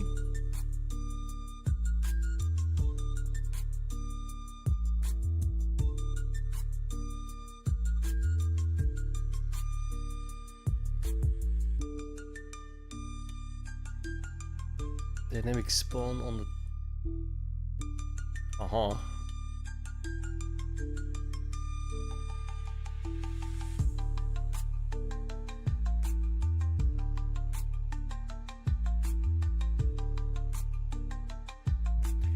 I'll leave it empty.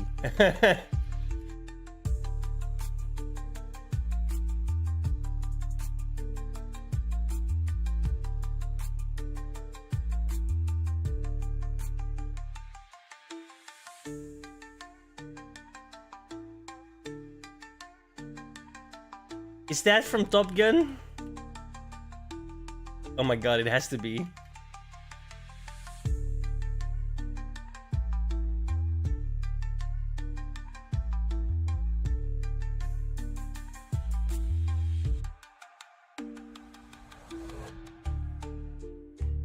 Wait, but you need the jettison fuel tanks, right? Can't land with those.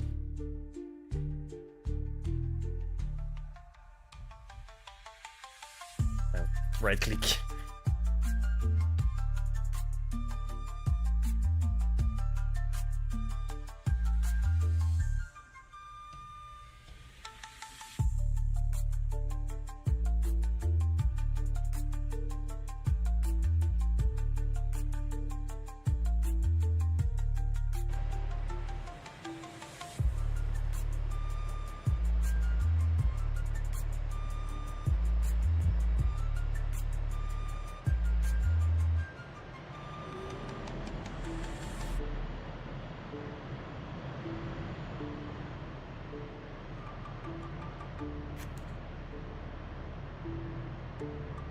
For some reason, I'm seeing my hands. The outline of them. That might be annoying. Like, I can literally see I'm holding my mouse. Like... No.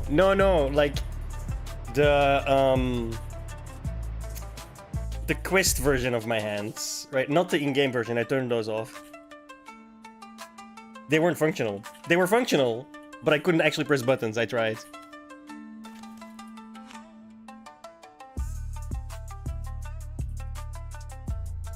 Okay. See if we remember.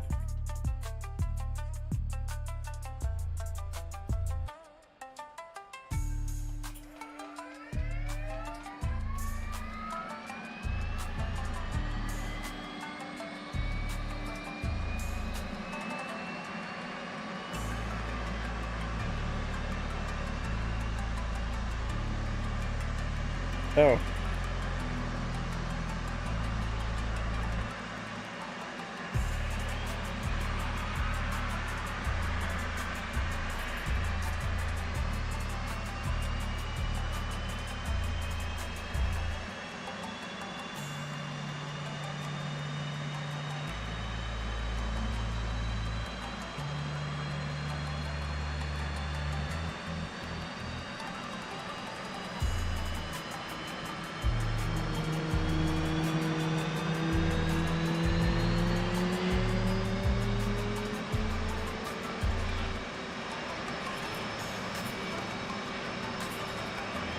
Roll left.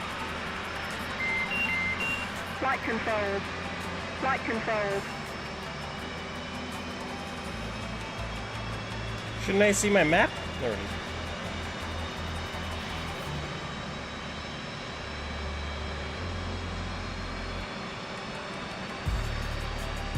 Wait.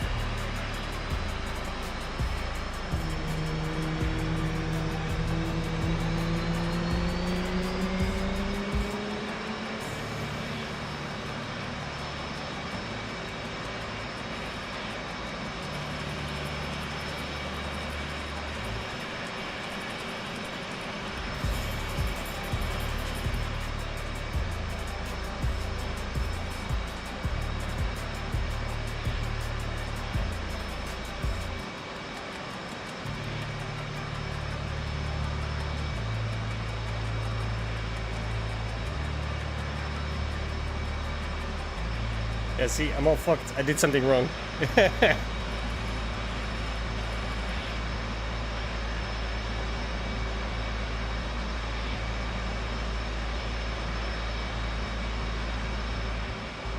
Shouldn't that say 12, 30, 30, 12?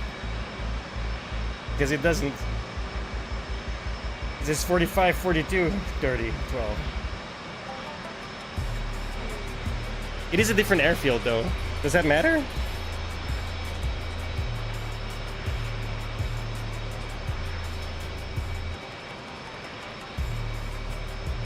Now it says 31, and it's the flaps. I forgot the flap.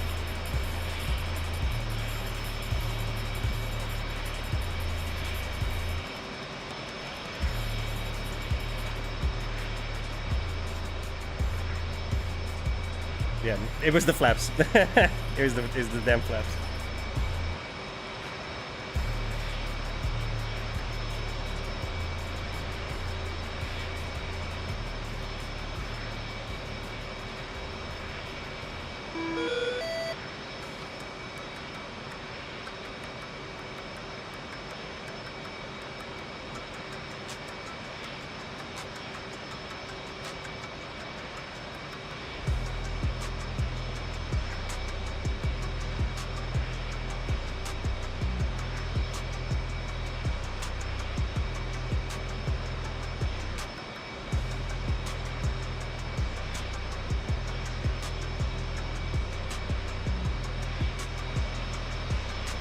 Oh, 129? I thought it was 136.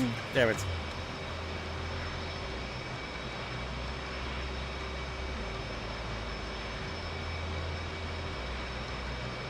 It should be on.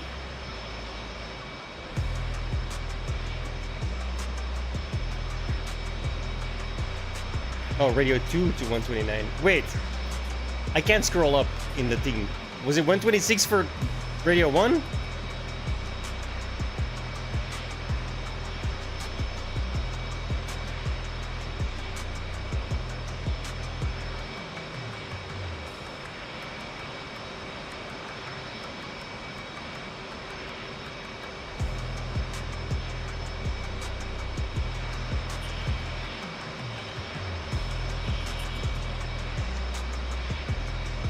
I set radio 1 to 129.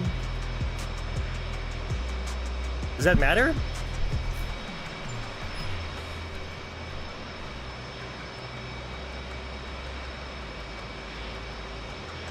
I think I'm ready.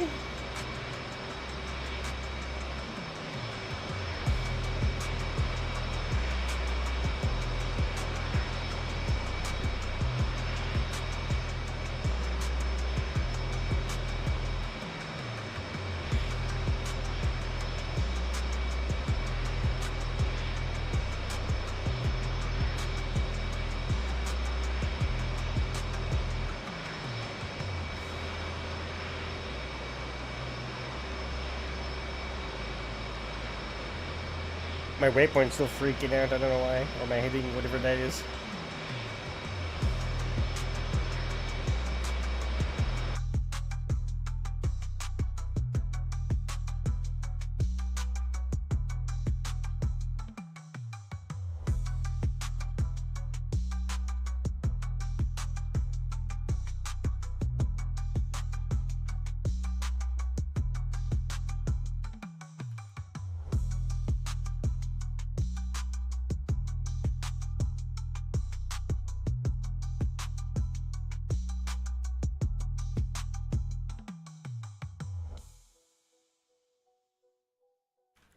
So wait, the TACAN is 72 then, right? 7 to enter.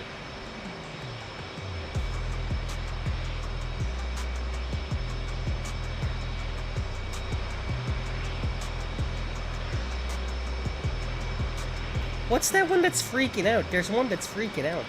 I realize you can't see me pointing at it. Actually, considering you showed my hands anyway already, I'm just gonna turn that shit back on.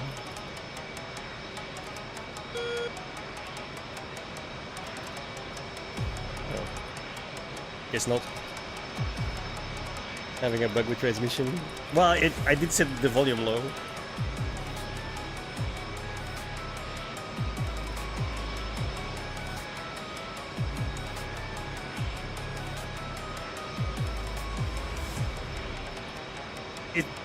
SQCH, does that mean squelch?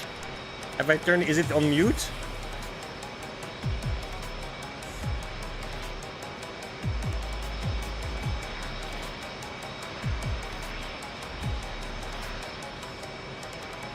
It started this way, by the way. I didn't press that.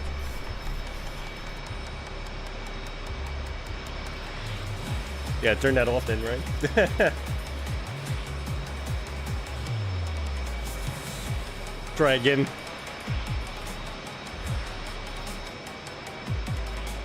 I'm at 129.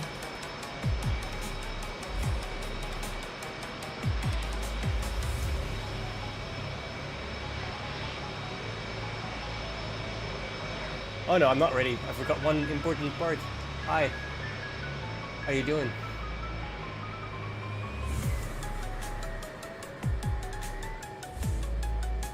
Kind of important. I do. Exclamation mark Discord.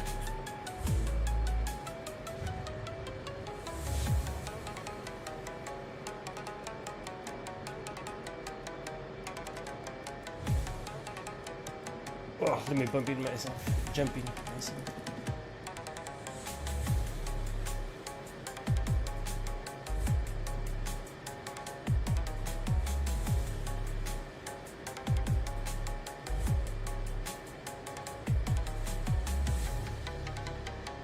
Hello. Oh, hang on, I can't hear you. Oh, this could be a problem.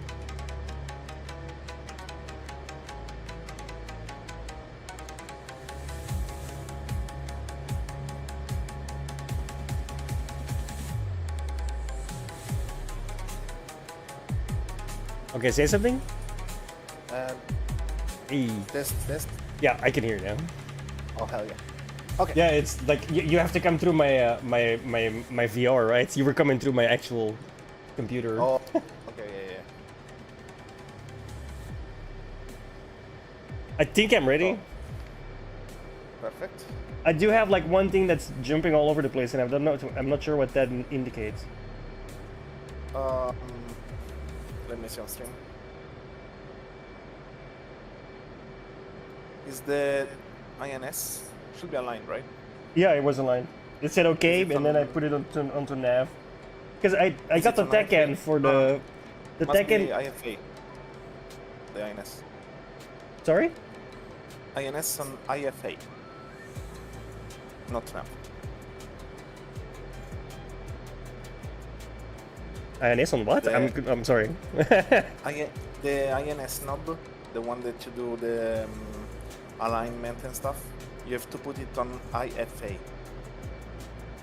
It's on the right side. The knob. IFA. Oh, it's on nav. Yeah, must be on IFA. Oh, it's still freaking out. Something is still freaking out. I'm not sure what it is. Because I got the I tech should end have- selected. That's completely normal. Let me check. Does it say on the left? Does it give you some errors like it's attack? No, Don't think so, right?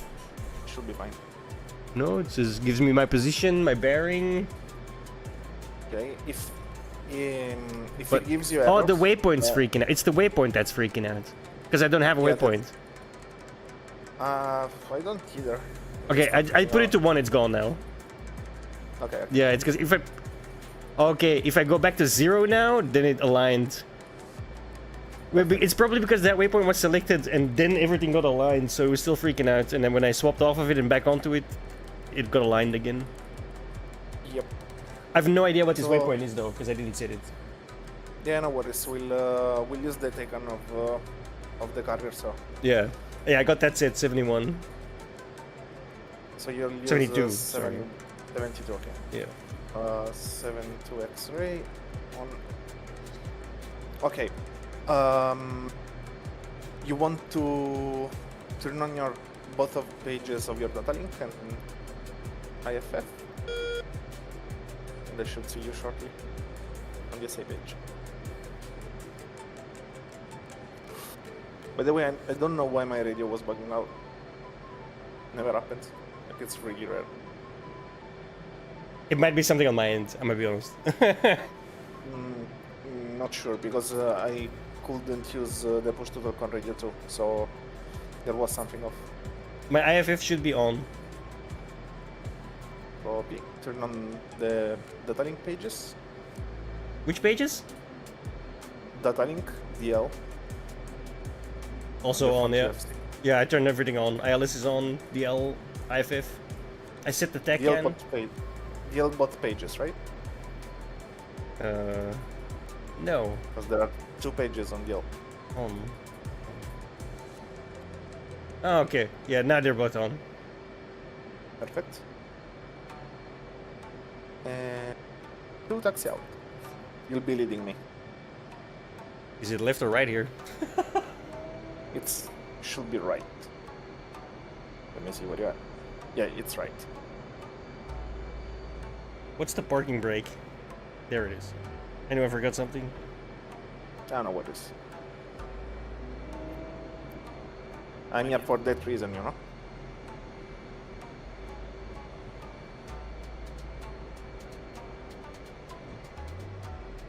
Oh, it's definitely right.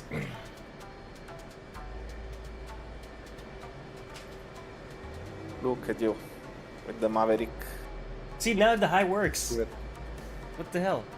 Oh yeah, I never Yep. even checked my paint scheme. I want to see my scheme. Give me a second. Ooh. Look at your visibility fuel tank. My what? Sorry, the plane is really loud. The fuel tank. Oh, yeah. Yeah, yeah, that's cool. It barely fits between the gears, man. Oh yeah.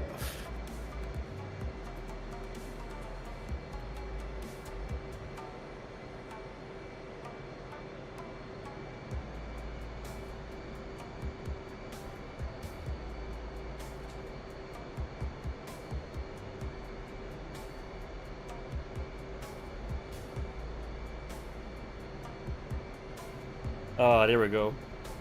Hey, there we go. What's up? Hello. What's up?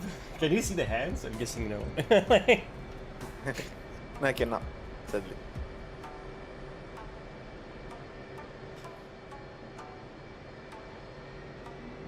I'm behind. It's the runway. Okay, next one on the right will be our runway.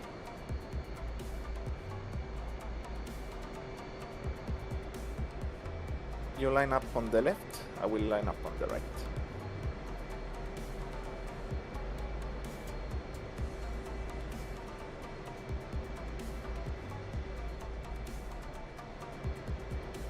We should go on full AB until in full afterburner until 350, then full military, and we climb to 5000.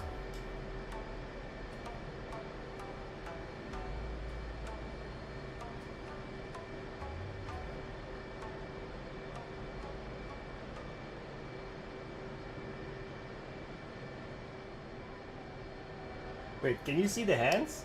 If I move them? Sadly, I cannot. I can only see your head that moves around. Okay. That would be cool. Yeah, that will be, yeah. Alright, 350, 5,000. Yep. At 350, I will rejoin formation, and then we'll start going to the carrier. Or if you want, we can hit refueling first.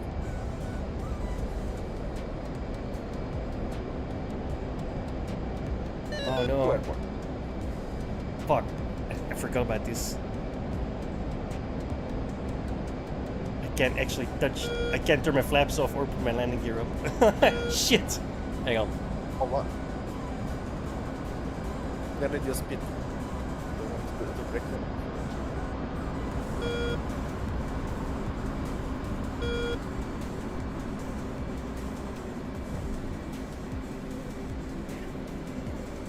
Yeah, sorry. I had to turn that shit off again. I couldn't touch any control in the plane. What is? 2, join engage on right. I broke my gear. Oh no. It's giving me an alarm. It's just the front cover. How do I squelch the alarm? It's on the right side. There are many knobs for volume. Oh no, that's lift.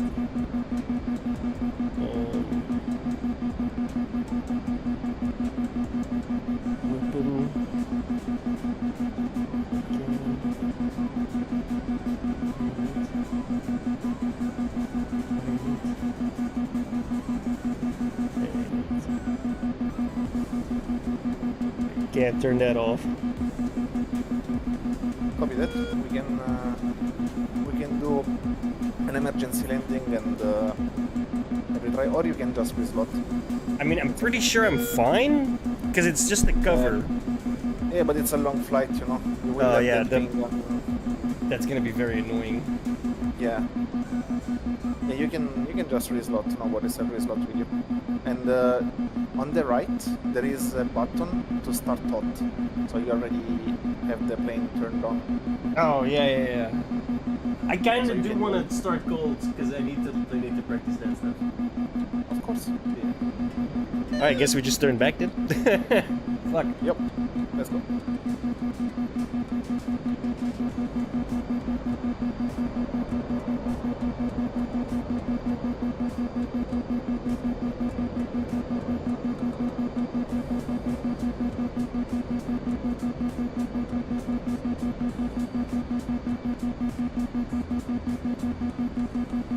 Hello.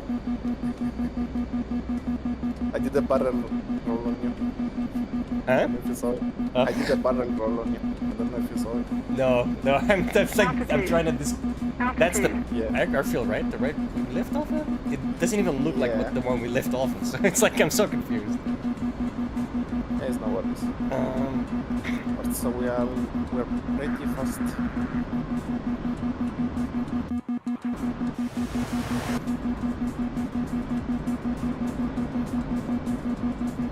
I'm coming in way too old.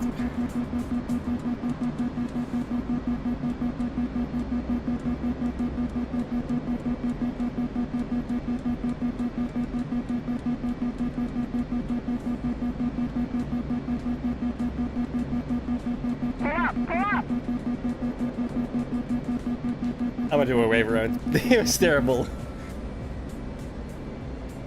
How do you think I managed to no problems? Yep.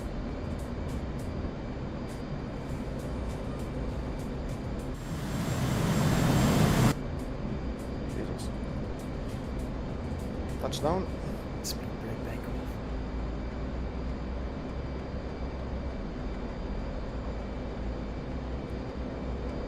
I had your wake on me. Yeah, Not one. yeah, I turned that on too for realism. Yeah, no, it's server dependent when you're Oh, playing okay, multiplayer. Yeah, that makes sense. Two runway evacuated.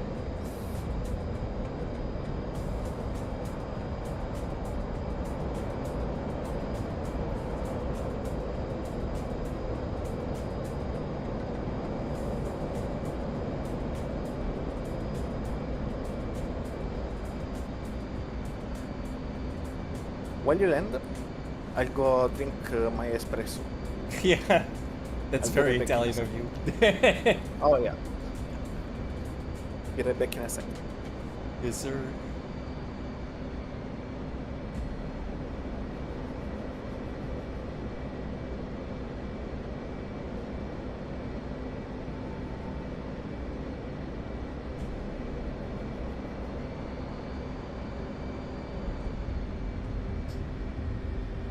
Like a glove.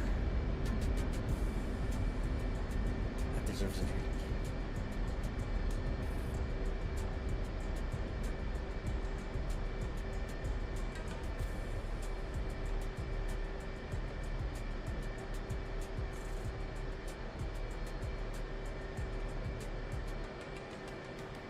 Damn, bro, this runway is tiny. Holy shit. I basically landed too early because I landed with my back wheels in the grass and I still nearly overshot it. Damn.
What we forget? I forgot something.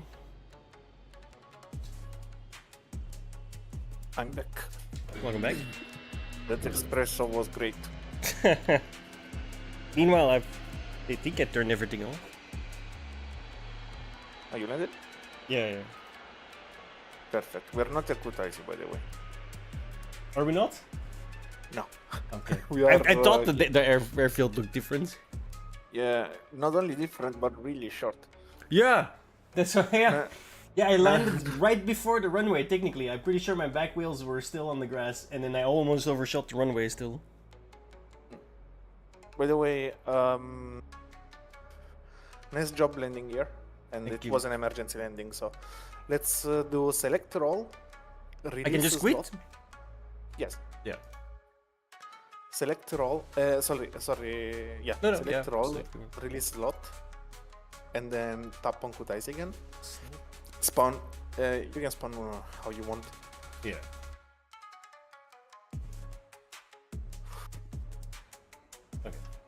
Okay. One more tab. Battery on. KP. Oops.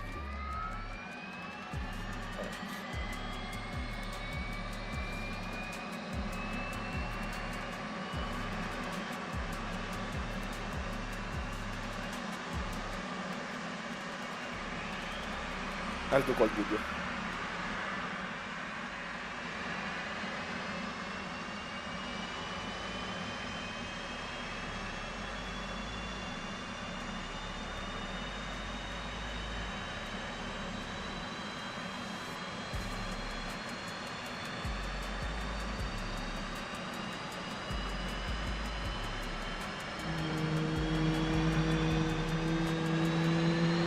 Also, one thing that is always forgot on this plane is to turn on the oxygen.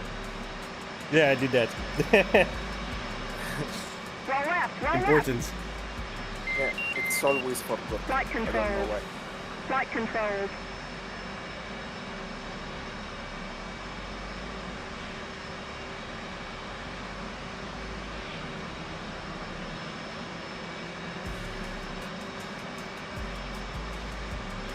So those servers are called the training servers, and they're just made to do practice with things in multiplayer. They're very handy when you have an instructor.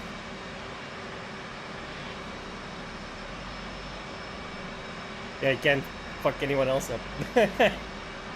Yeah. I mean, if I randomly throw an AMRAM against a friendly that is practicing something, we fuck him up. But, you know.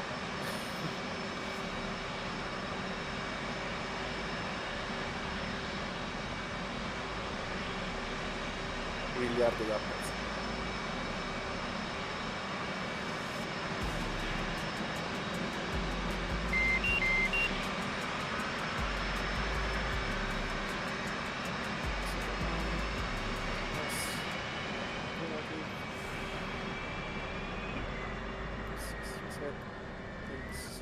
Test.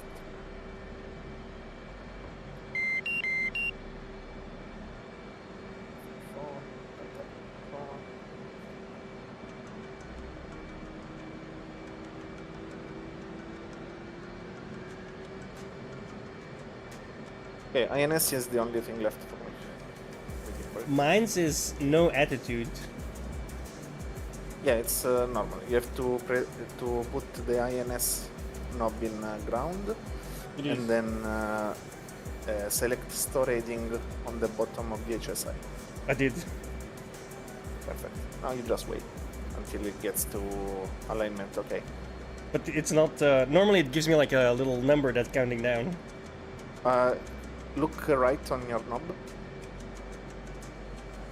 Right on the INS knob. Yeah, it says in ground. Put it in off and in ground again.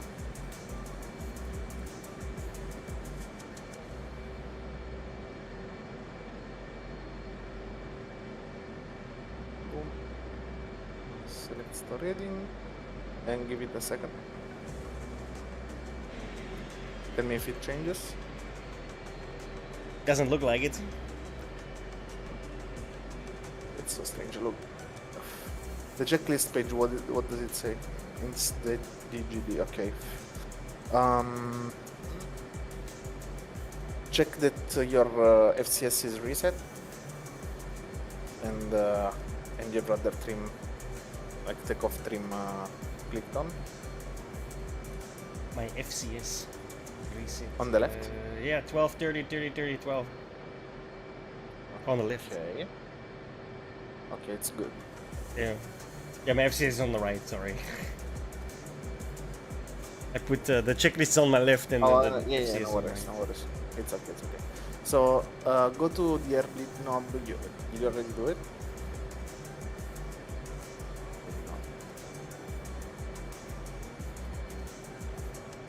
I hadn't done that.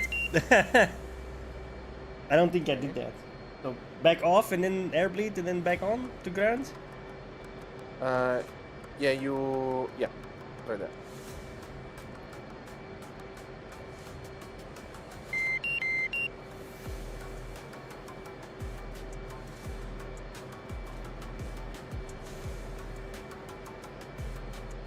TV is what you use on carriers, by the way, when you start the carrier takeoff. I've done something wrong. The INS is just not... It's the only thing that still... INS at ATT and INS Dago is on my FCS page. Or my INS checklist page. And DGD. Okay. Should be working fine.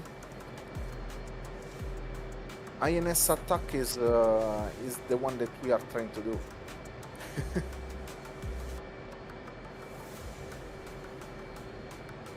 Push it on AFA. Real quick.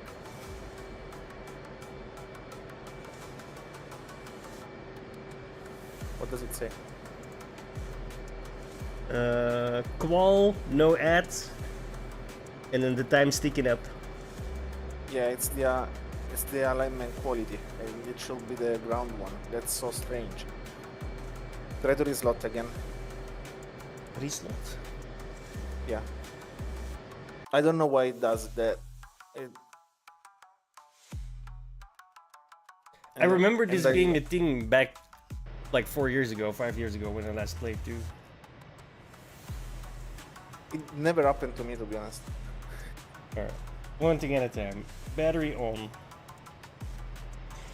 APU on. Oxygen on. Flaps to half. Leave the flaps free for now. Flaps, you move them after the FCS reset. Okay. Right engine. But it's fine.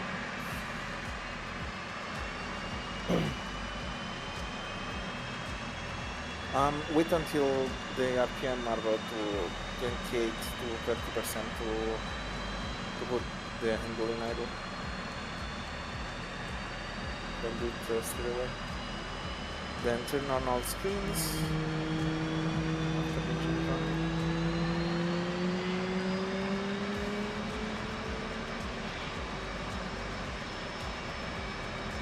Put the INS in Roll ground left, roll left. and Flight controls. Flight controls. crank the left engine. Also radar non operative.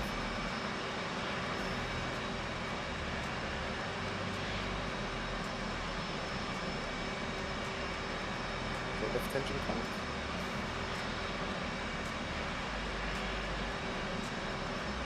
The INS is still not doing anything. Qual, no ads.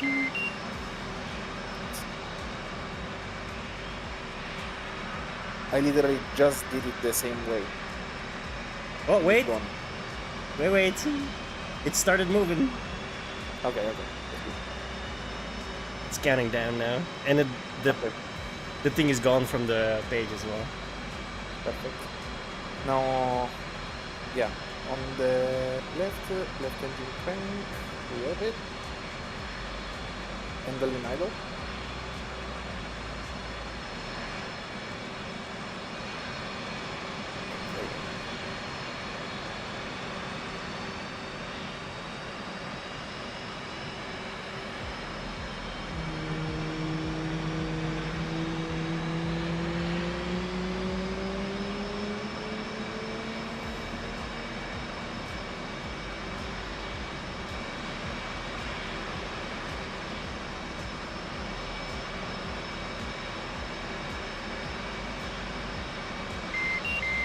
So let's see if you hear me now.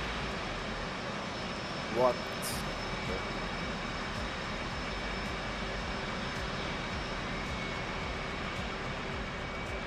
So, voice shot part 2.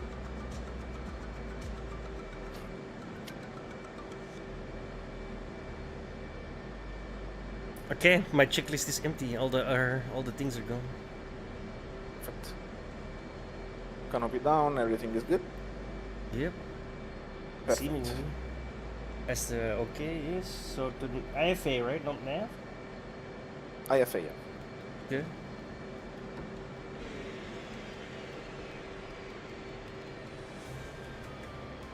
Okay, if everything's good, we will start our taxi.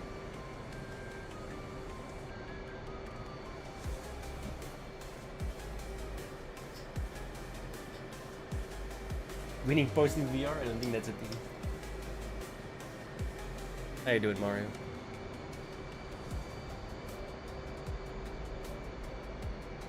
Okay, before going to the runway this time, go to tactical on one of your MFDs and SA page.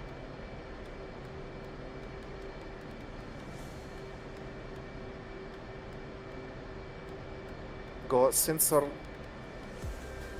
control switch on the MFD.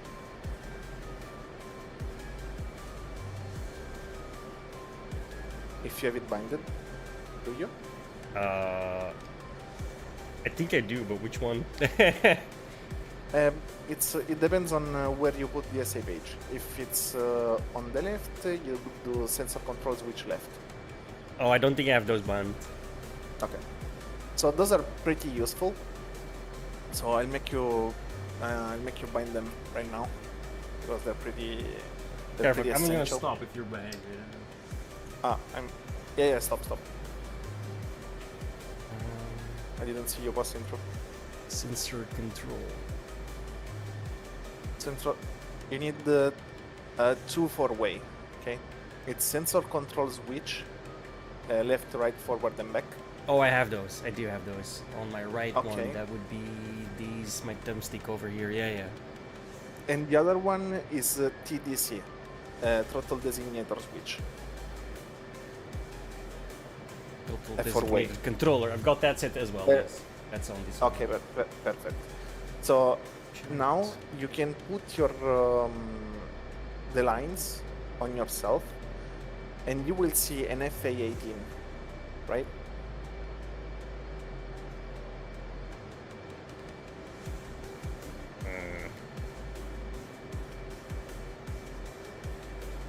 Hang on.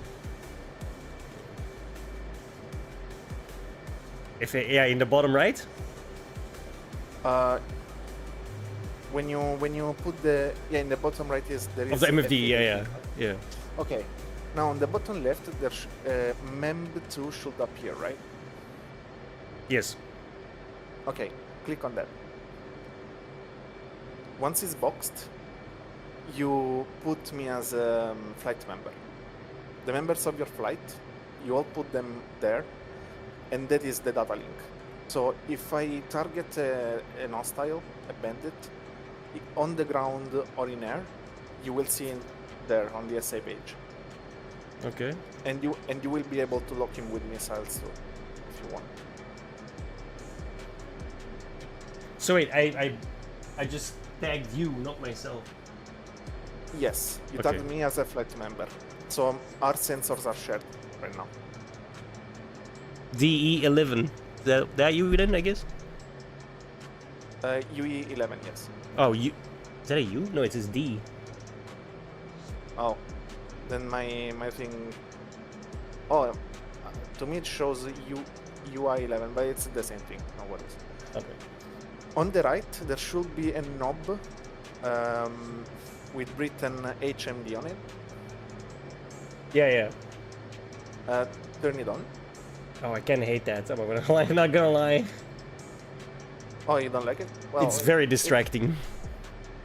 Well, It's okay because whenever you look, you will see your speed and altitude, and also if I'm your flight member, you will see me as a B, Oh, okay. I'll leave it on. and you'll see the distance from you and the other planes too, and the type of planes, and even the unknown or enemies. Also, the HMD, if you look at an enemy, you can lock it with missiles. Oh, okay. So it's pretty handy. If you really don't like it though, it's not. I mean, I can get used to it, right? Yeah.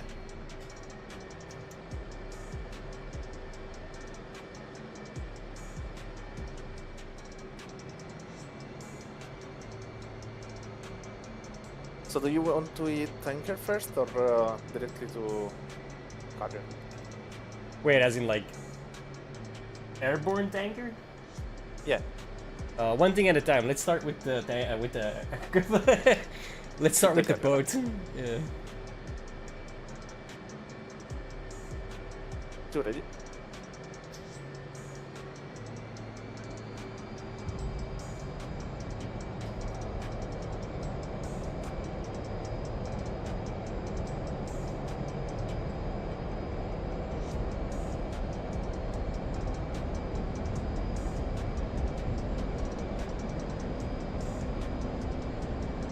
Gear up, thumbs up.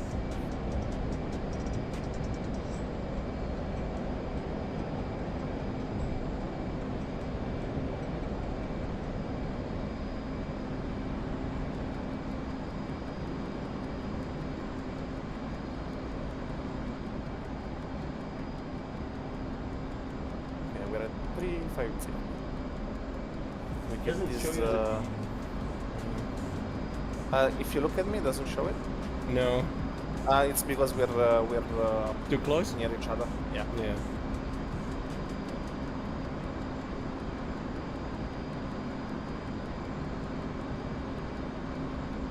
So I already joined formation, so we can maintain this pitch until we reach 15,000.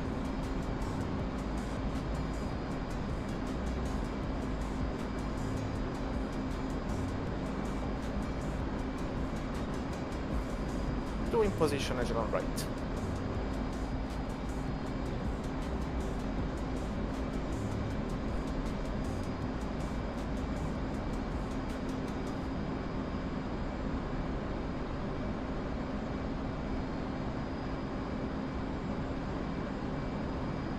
It is pretty good, eh? Is it 10K or 15? 15.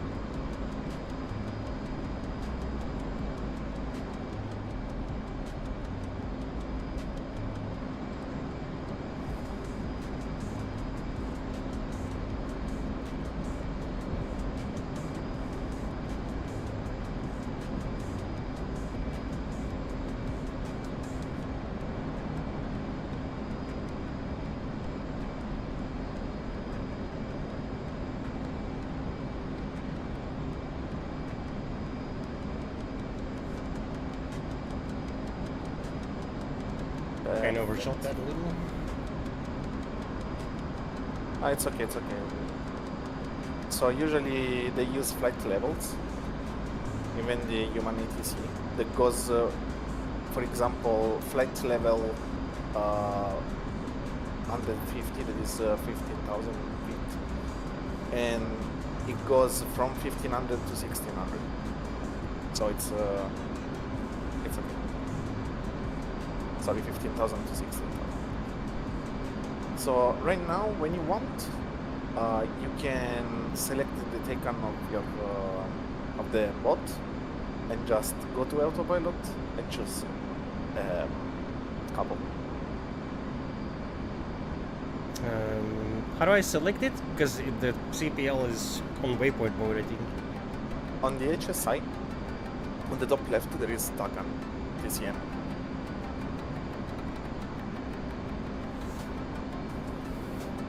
Once you boxed it, on your autopilot, couple should appear.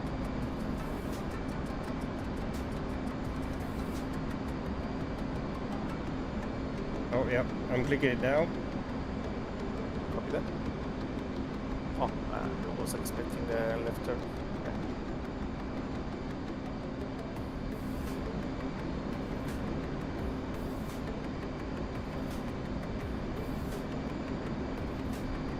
Maintaining speed is like the hardest part of all this. Oh, if you press T, the lane will maintain. You have automatic throttle control. with T. Okay, let me get back to 350 and then press T.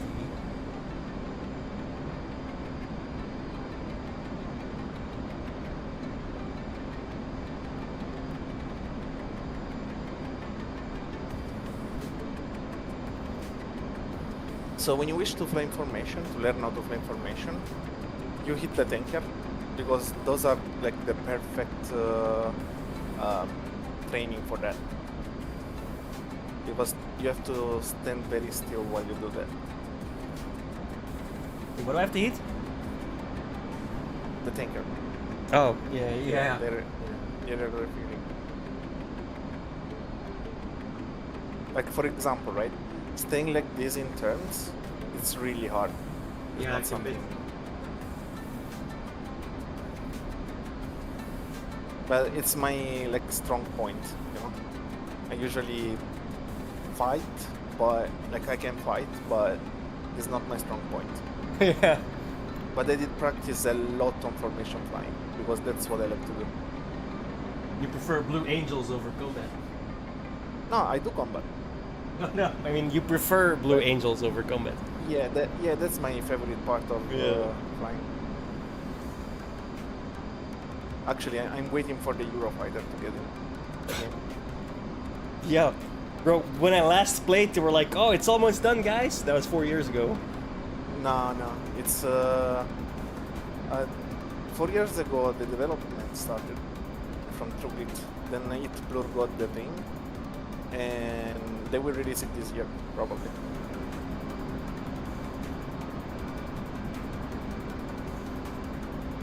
And it's one of my favorite planes, so can't wait for it.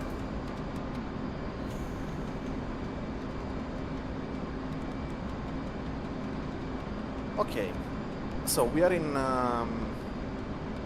We are going towards the carrier, right? Hopefully, yeah. Now, what we want to do is from the. We are actually 74 miles, not even miles away from it. What we want to do is open the keyboard and set the radio. And now I see the B, by the way. It's in front of you, though. Like way in front of you. Yeah, no, it's normal because we are so close. Okay. But I see the B now, at least. Okay, set the radio. Say again? Sorry. So we are going to the Lincoln, right? CBN 72. Yes. Okay. So let's set our ILS. It's in front of us. ILS is instrument landing system. To 10. Enter and on. And on? Yeah. It was already on. Do I have to turn it off and on again? No. Okay. Then just press 10 and enter. Yeah. And then the radio will be 272.0. It automatically set that already for me. Oh, yeah, I have it too. Yeah. So, what to expect? When we contact the ATC of the carrier, they will give us a lot of information that we will not care. We'll care about the BRC that it gives us, because that's the heading of the carrier. And we'll care about the report see me at 10, because that will be the next step of the communication with carrier. Okay? Why do we care about it? The BRC will be our referring course when we will have to do the pattern for landing. Yeah, because you land in the same direction the boat's going, right? Yeah. Yeah. Rules will be as follow. We go the same direction of the carrier. 350, 800 knots. 350 knots, 800 feet. Once we are at 1.2 miles of the carrier, we start the downwind turn. So engine in idle. We start the turn at like you practiced before. Yeah. Like a mile. And yeah, 1.2 miles. It's 1.2 to 1.5 miles away from the carrier. We start the first turn. It's called the downwind turn. And once we are at 250 or below, we open the landing gear and full flaps. So we go in landing config. We get our asset right. Once in downwind, we descend to 600. Once we are again at 1.2 miles, we do the last turn. It's called the base turn. It will be on the horizon, so we don't drop altitude nor gain it.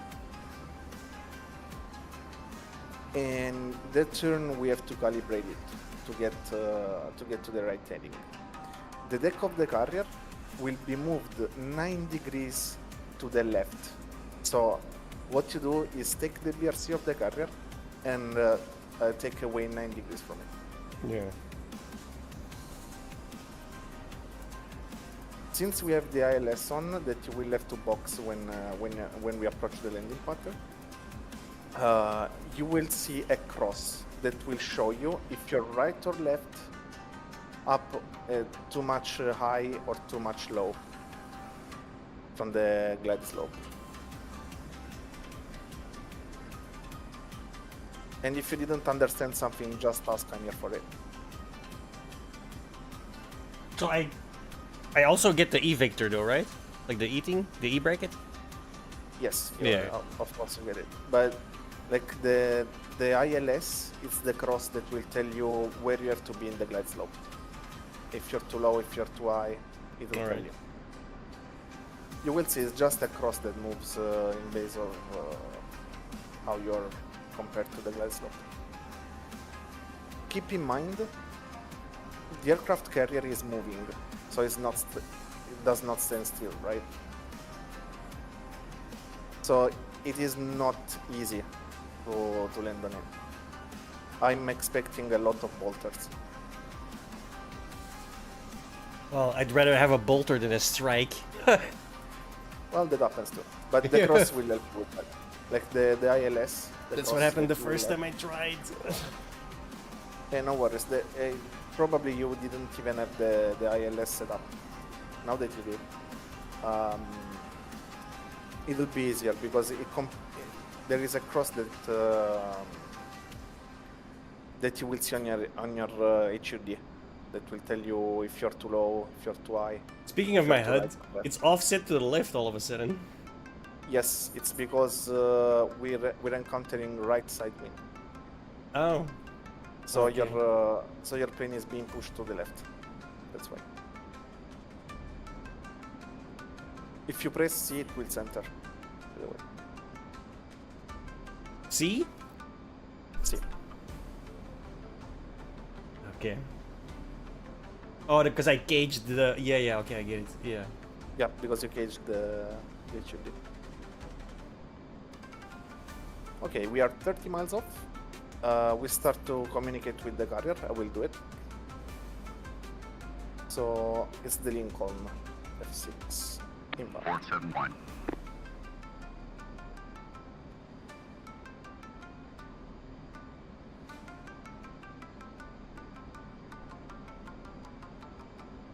471. Mother's weather is visibility 10 plus mile. Scattered clouds at above 10,000. Altimeter is 290.903. Case 1 recovery expected BRC 290.3. Report see me at 10. Okay, it gave us the BRC 2903. 471. So what we do is on the top of the center MFD, there is a CRS switch, right? We keep it pressed until CCL appears on the UFC, the frontal UFC.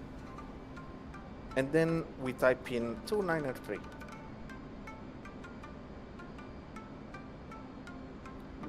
This will be the course of the carrier. it can change. I don't know what my plane is Oops. doing now. It's going the opposite way. I forgot to tell you, you have to decouple the aircraft before doing that. Otherwise, the aircraft will try to align you with the course you've selected. And Shouldn't I since just you're let it- rotate... Yeah, just let it do. Yeah. Just let it do. I had to drop altitude to not crash into you, by the way. My bad. No, it's not your bad. I forgot to tell you to decouple it before doing it. Also, we have a tanker passing on Yeah, I your, see it. And you also see the cross that your HMD gives you, right? Yeah, KC 135. Oh wait, Yes, cross? exactly. Oh No, no, not the cross, yeah, basically. the circle, yeah. Yeah.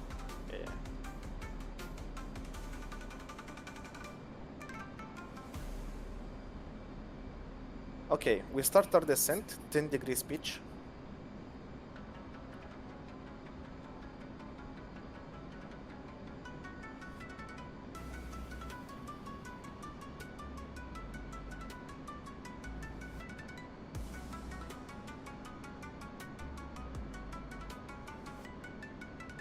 We started it late, by the way, it's my fault.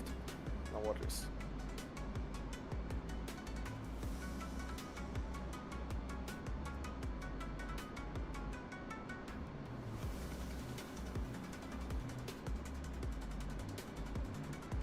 To Popeye.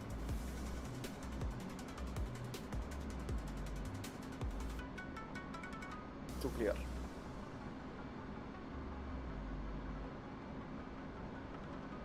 Popeye is when you're in the clouds, so you don't see shit. Yeah.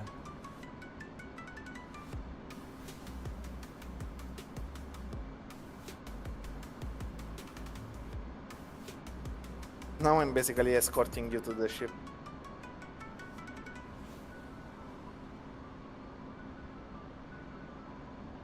Is that it?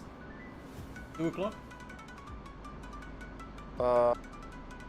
Yes, 2 o'clock. 9 miles.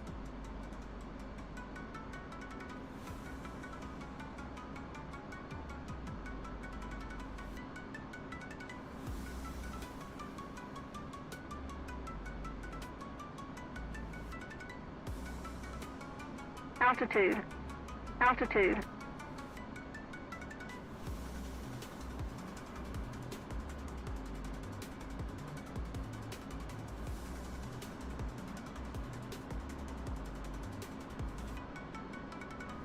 Okay, we stabilize.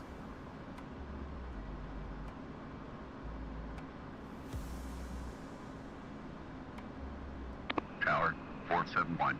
Overhead Stabilize Angels altitude, otherwise 1.5. we're gonna State to 10.2. the deck. Okay, we go down until 800.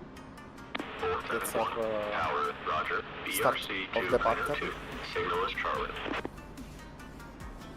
471. We're 350 flying around knots. it first, right? I'll show you how to do it if you want. You can just hold the autopilot on. Oh, I turned it off already. Put autopilot on barometric altitude. 471. Abort inbound, resuming Oh, mission. that was the wrong. 471. See you at 10. Okay. So 471. Update press state switch press down. F2 until you see me. 471. State 10.1. Yeah. Okay. Now I'm Hang on. I can't hear nothing. Hang on.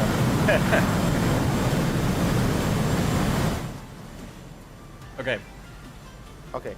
Now I'm at 800, 350. Engine in idle, and I start the turn. 3G. We're maintaining 800 as much as I can. My speed is dropping down, 350, landing gear down, flaps down. Okay, now that I'm here, landing config. So I get my plane in asset. and descending to 600.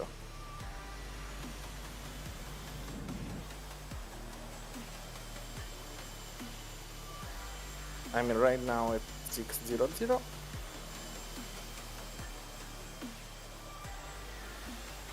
Box ILS. You can do it before. And now that my shoulder overtook the carrier, I start the base turn. This base turn is made without losing any altitude or gaining any. So you have to be pretty stable. Hook is down, hook bypass is on carrier, we are set. Altitude is perfect.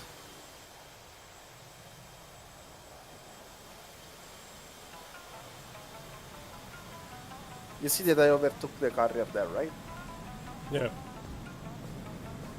That is because the deck is... I also did a pretty shitty turn, but... I needed to turn more, but it's okay. I did a really shitty turn, actually.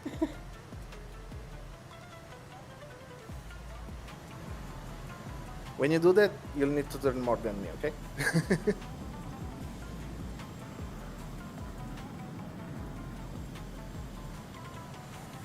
Okay, you follow the cross. You see that the deck is offset. Yeah.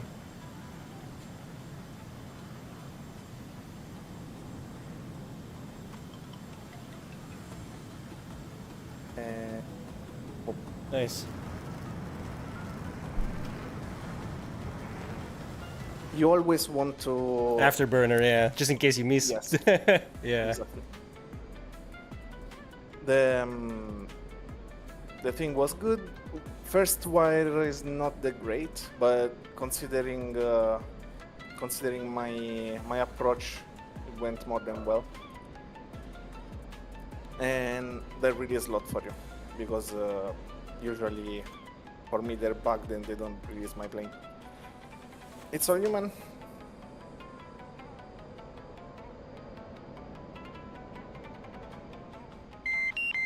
So you have the BRC of the carrier, right? Just follow the climb. 800, 350.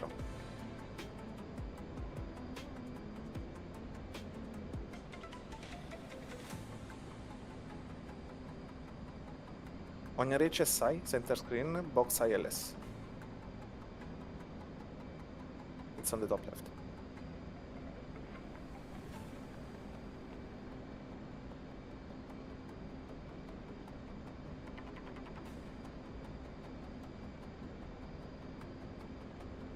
It's not boxed. Did you turn it on, the ILS? Sorry? Did you turn on the ILS? No, not yet. Okay. I'm still trying to figure out which boat I'm landing on. I'm thinking it's that one. There's another one over there. Look at your HSI. It will tell you everything. You're on the right course, and it's in front of you. You see that? Yeah, CB. Yeah, it's shut up now, 72. 4.6 miles.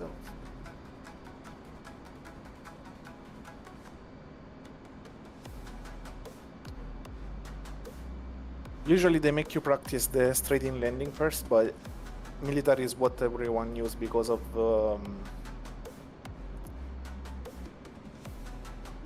usually in multiplayer you fly with other people, and so they have to have the time to release your aircraft, you know, and stuff.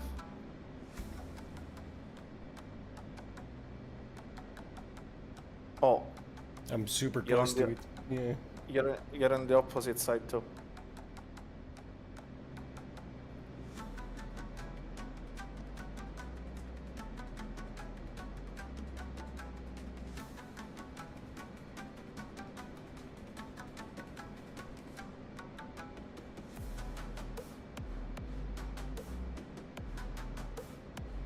Okay, this was your downwind, but you needed to, like, as soon as you reach 250, You have to configure it.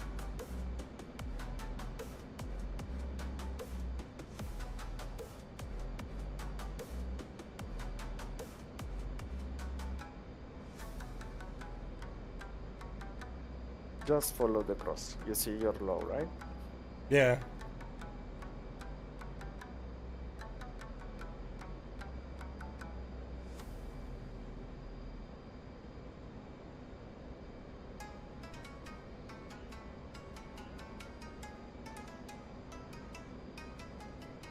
Okay, that's a pretty good angle.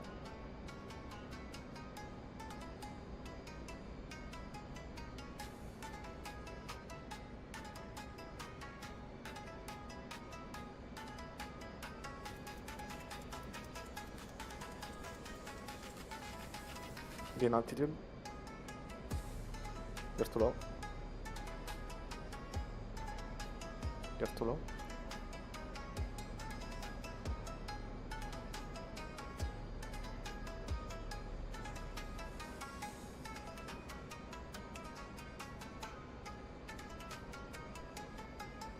Oh, the hook. Fuck.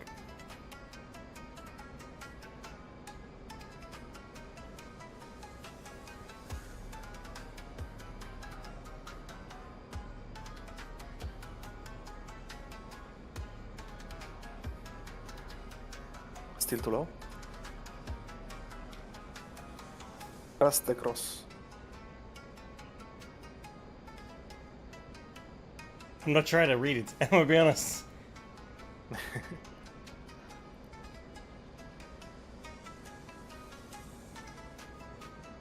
Oh no.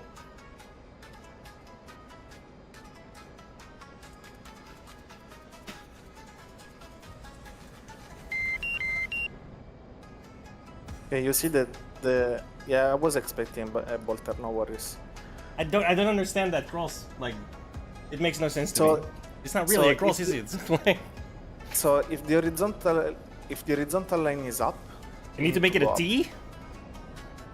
No, you need to have the vector at the intersection of the lines, at the center of the cross. Oh, I broke my gear off, I guarantee. Did you touch down? I broke my gear panels off. Probably. Oh, it's okay, it's okay. You don't need the panels to land on the carpet. So now you re-enter the pattern. You go left. So once you bolter, you immediately re-enter the pattern. No, you go to a spinning pattern that is different, but it's...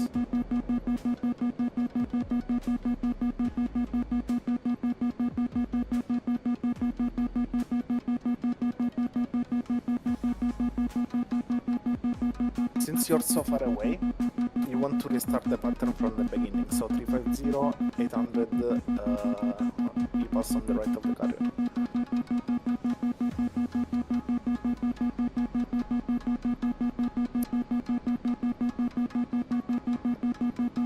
Otherwise you put yourself in base turn at in landing config.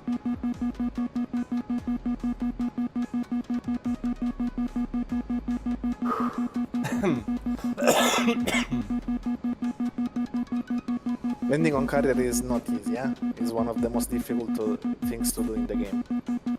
No, the VR is making me sick. I'm feeling Oh, kinda blah. you have motion sickness.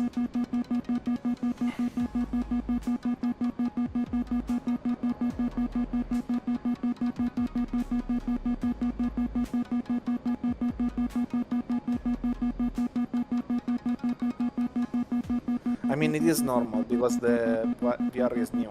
You have to Yeah, get used to it. it's been years since I actually properly used one. Oh crap.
engine in idle when you do the turn.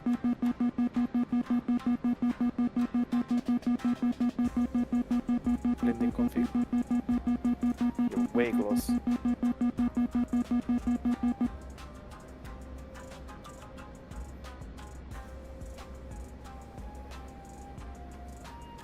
Okay, trim 600.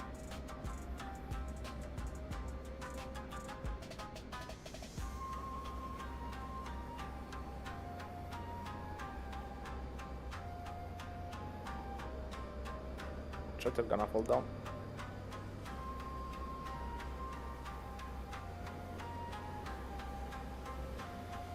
Yeah, this is a failure. I'm gonna call it here, dude. I'm gonna puke. Like, Oh no, no worries, no worries. I feel so sick all of a sudden. Holy shit. No worries, it's the motion sickness from the... Yeah, from so many turns. Yeah. No worries. I hope I get used to that really quick, because I hate stopping here. I really wanted to land that thing. I'm not gonna lie. Yeah, usually you need the week, more or less. Oh god. Hang on, let me swap over. Yeah, usually you need a week, more or less, to get used to it.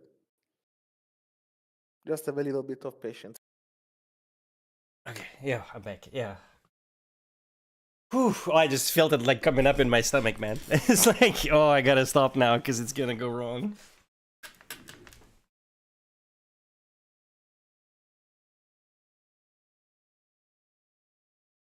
I just hate that it's back because it took me a week to get over it the first time, right?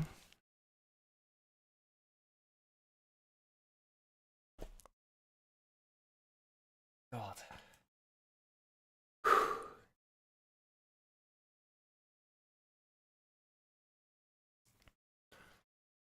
Yeah, it's way too close to the carry on the second one. And the first one is just as well, like I need to figure out how that cross works, because I'm fairly certain I could have landed it on visual only, but the cross, I was trying to figure out how the cross worked, and it just, I don't know. Come too low, oh shit, no fuck, oh shit.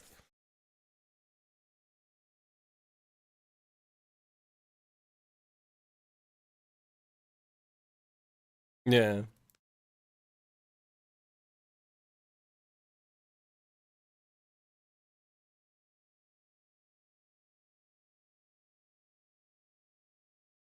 So does it work? You need a perfect cross, right? Straight down the middle each line. But if the line is above, does that mean you're too low? Oh, okay, that's my problem there. I thought it was the other way around. Like, oh, it's above. I need to go down, right? Okay, okay. That makes sense. Yeah, yeah. Hang on. Let me I'm gonna restream you so people can see what you're saying.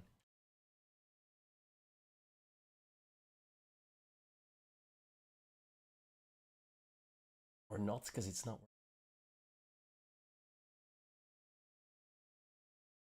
Capture.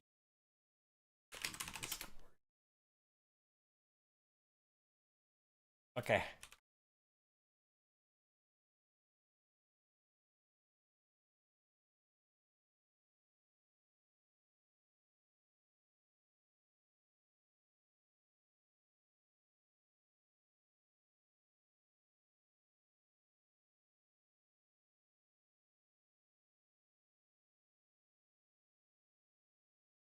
Yeah, where you're going, yeah.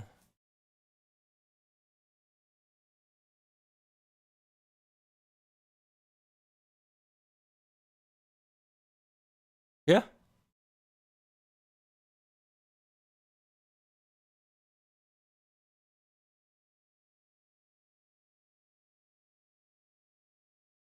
I assume you use IR tracker? Yeah. Yeah.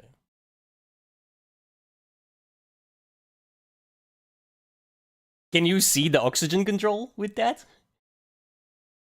Oh, you can. Nice. Okay.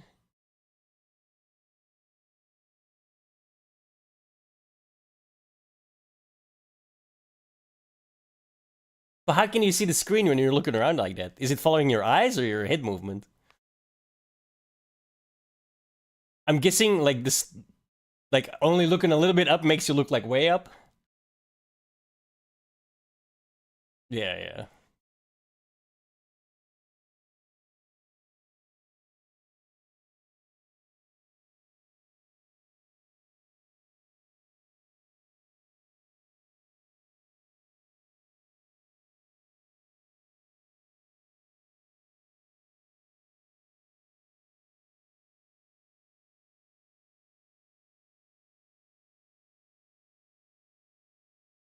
yeah.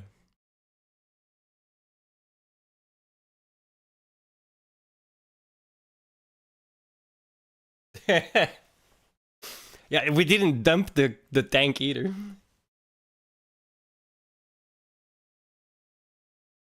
Way to make it hard on me.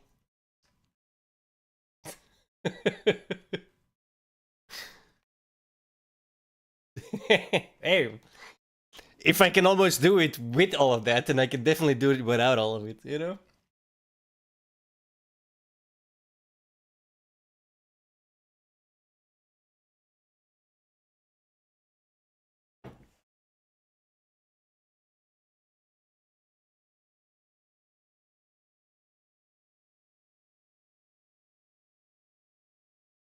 I gotta remember what my... I have a button set to talk to everyone as well. I just don't remember what it is.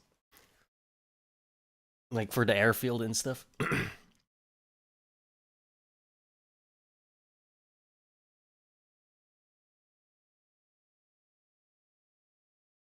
Yeah.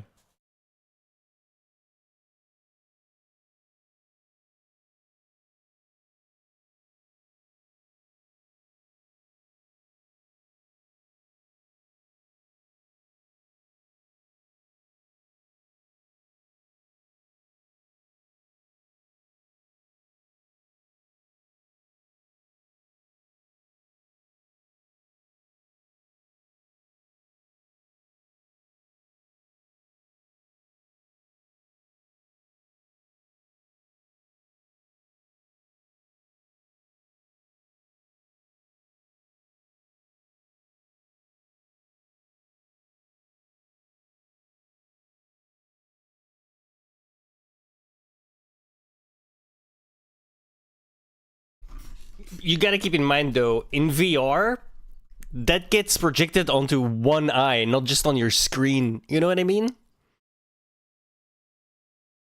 Yeah. Yeah, yeah. But it's kind of it's hard to explain because when I use it inside of a flat screen, it's much less distracting. Like it's something you have to get used to as well. So having that on as well was also like exacerbating the motion sickness.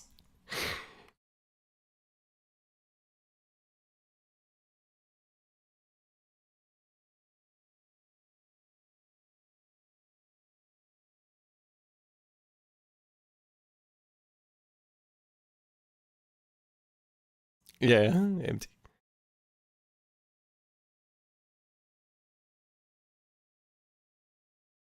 Yeah. Yeah, I just have to get used to it. It'll be fine. I remember using it as well back in the day.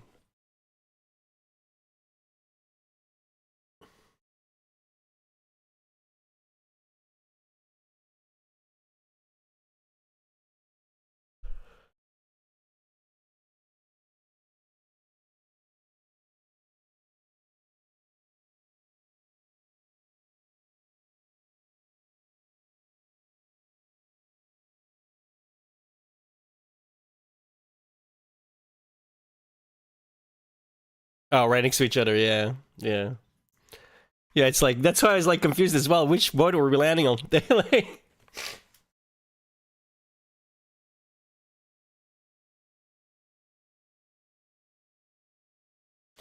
makes sense though, right? Wouldn't they like, if they have like a two carrier groups together, then like the two carriers in the middle and everything else around it?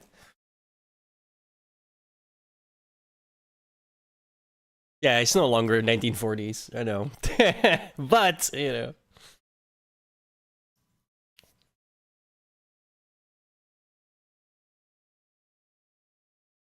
Makes sense.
I need to put that on a button as well, because actually I have to look and click on it. It's very distracting.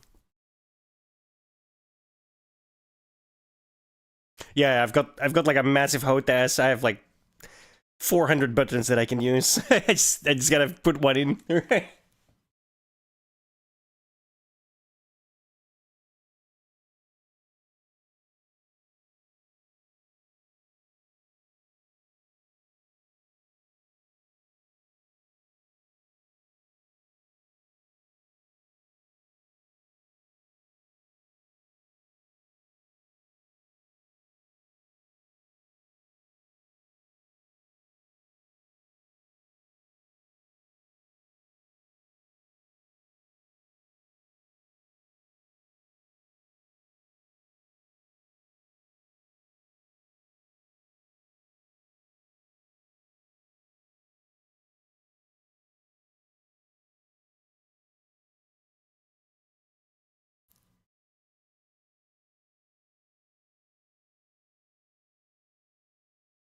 uh, the one on the hood. Yeah, what the fuck is that thing on the left?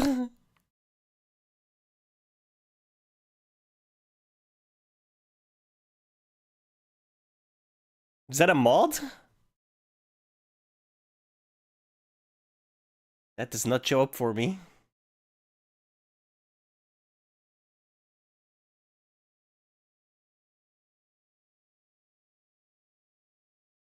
Oh, you just killed a bunch of dudes. Yeah. Yeah.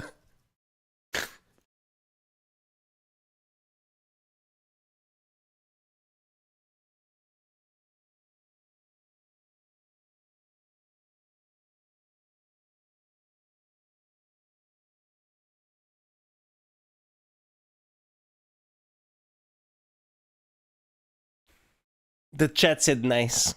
Nice landing.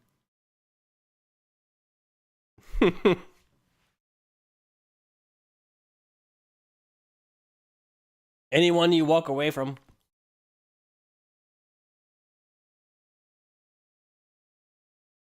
Yeah, I do. Bad timing, bad place.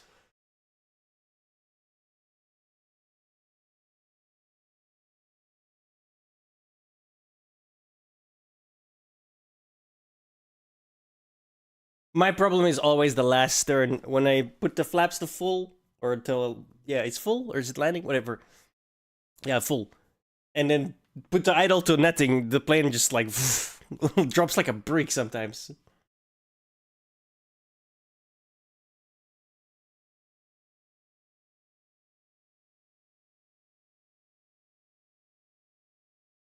Yeah.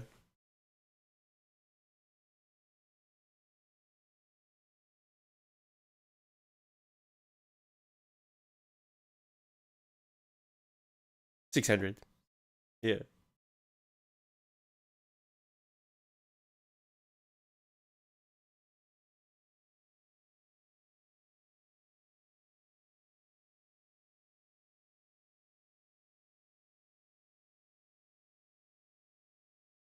Yeah.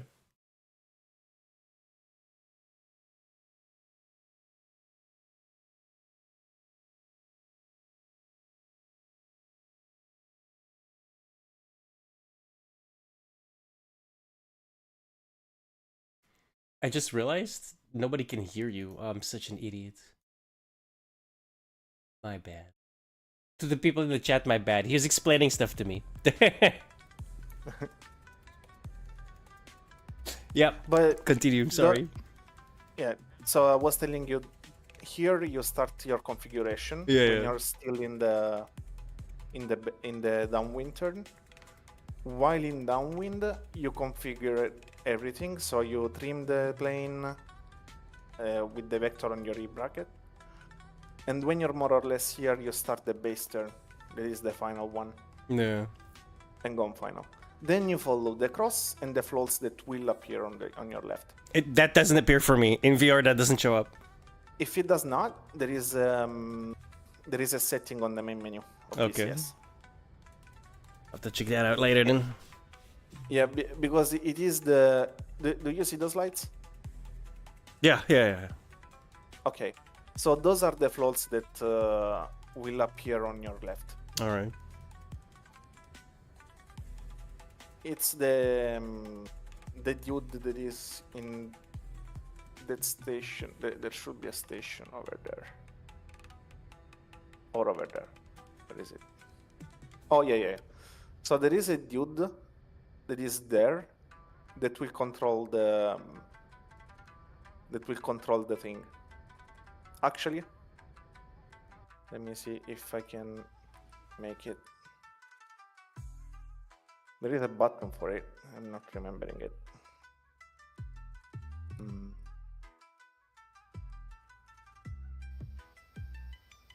That's F3, F4, F5. You know, by the way, there is a button to step there and see all the controls of this Yeah.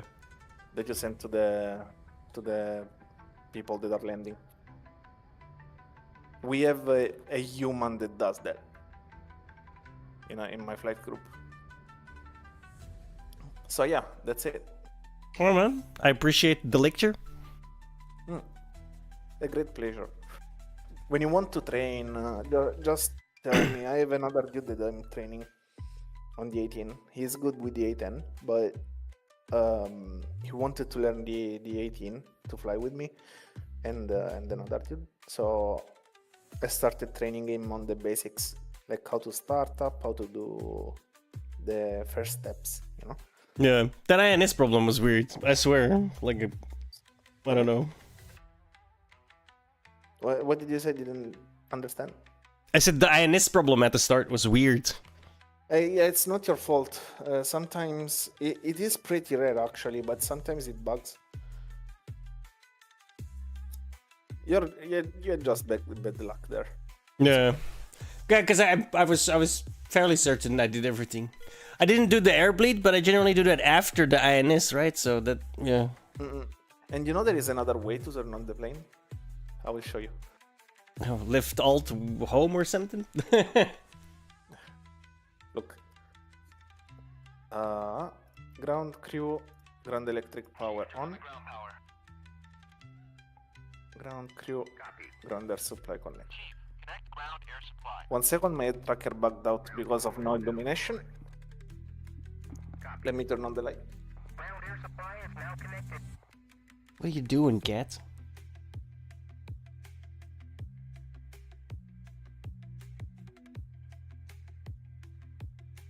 Okay, now it should work. So this is what you're used to do. It's called the autonomous startup. This is the ground startup. And you use those switches here.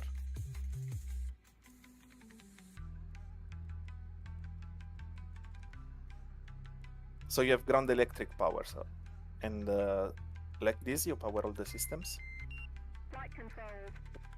And this is because when you're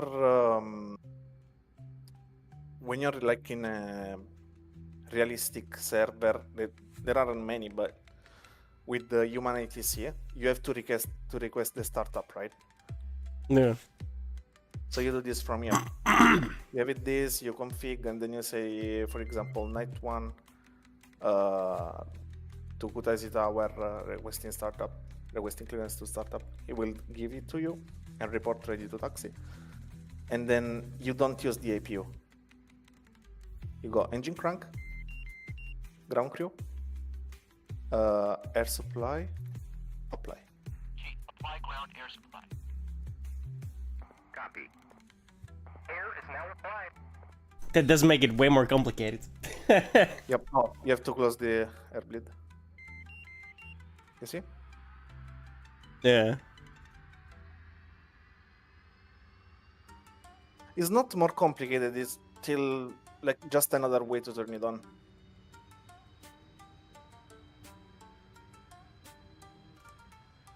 Yeah, but you constantly have to talk to the ground crew, you know? It's more complicated. Oh yeah, yeah. It is just if you know what to do. It's if you feel it naturally, you know.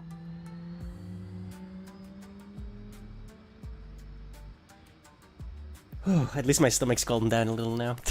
Should I fucking... Yeah. I absolutely despise that I have to go through this again. Stupid. I mean, it's natural. I would have hoped Just that the not other VR would have like bled through in this VR, but it really doesn't. Like this No. one's like, it sits differently and it's way more clear, so it's like you get more input. Apply ground air supply. Yeah. No, It's making me more sick. even Now applied. even the Pimax that is a higher resolution and it's super powerful. It still gives you you still need a week to get used to it. It's just normal.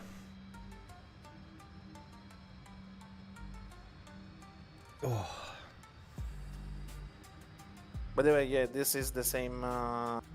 After you turn on everything, that's the same thing. Yeah. So air bleed on normal, you push that, then you go radar operative, INS is aligning, you go reset FCS, radar trim, oxygen.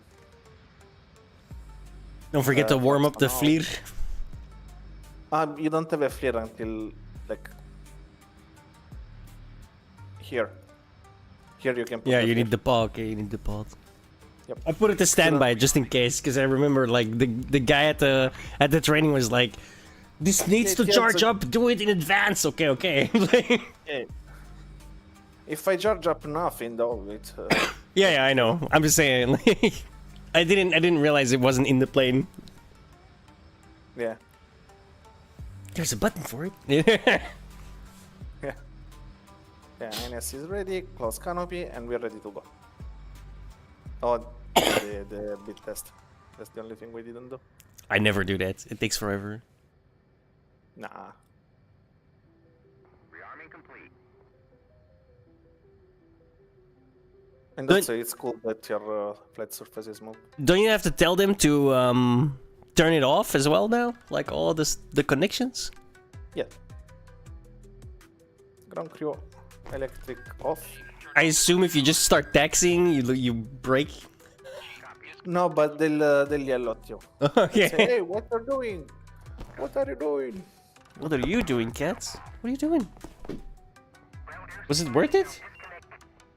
No, it doesn't. No, I'm sorry. I'm talking to my cat. Oh, She jumped up and then back down again. Immediately. yeah. Then that's it. Like, it's the same. It's the same startup, but to start it, you need to connect the ground power, apply the power. This doesn't use the APU, and usually the planes are not started up on autonomous unless they have to scramble, because it's not immediate to turn on the ground power and air supply. And that's because it wears the APU when you start it up in autonomous. Yeah. But the bleed air knob needs to be off then, right? When you select the air supply. The Yeah. bleeder must be off because they're pumping in air into your engines. So if you have air bleed, they will not turn on, obviously. Yeah. Because what the air bleed does is redirecting air to the APU. So Makes the sense. APU will have more power to start spinning the engine.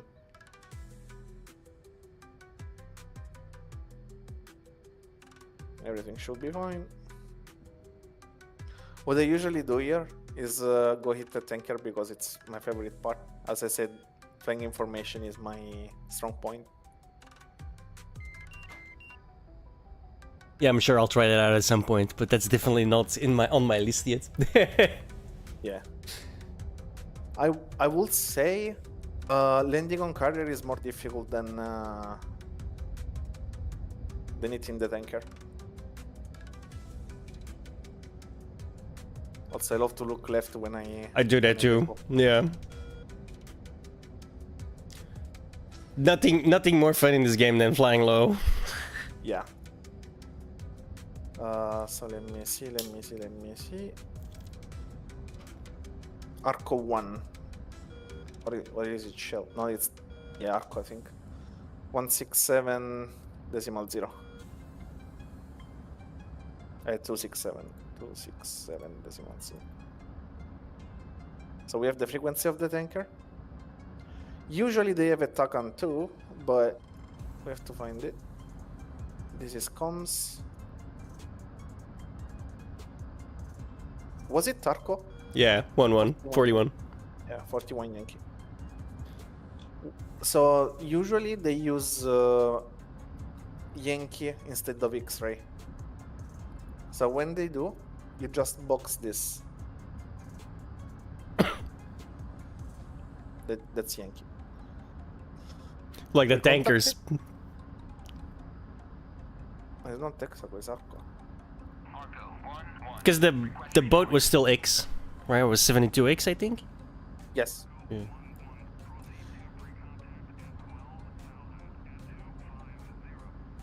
$12,250. So, what changes is just the frequency.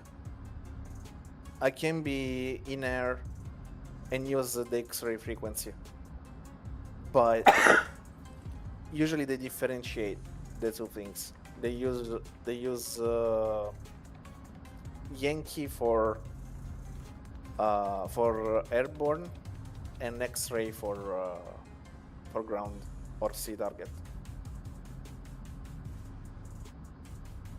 So for example, right,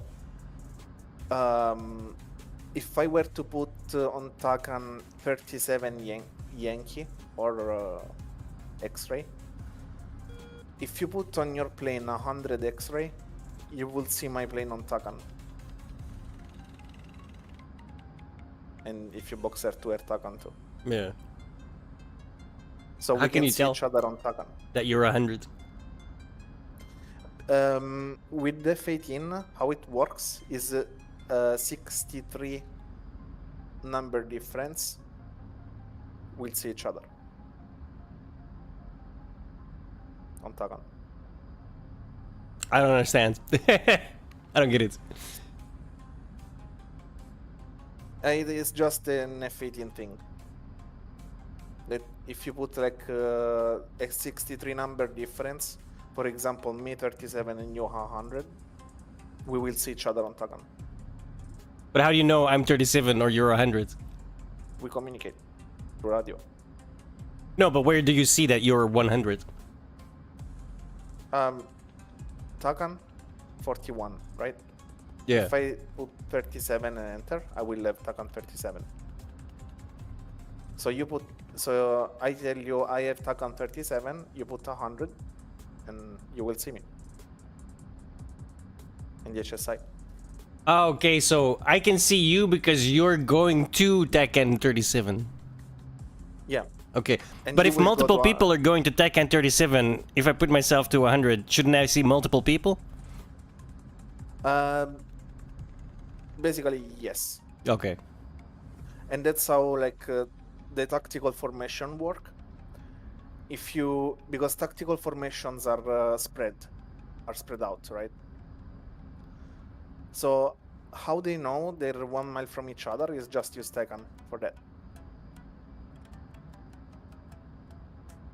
So for example, I'm 37, the leader.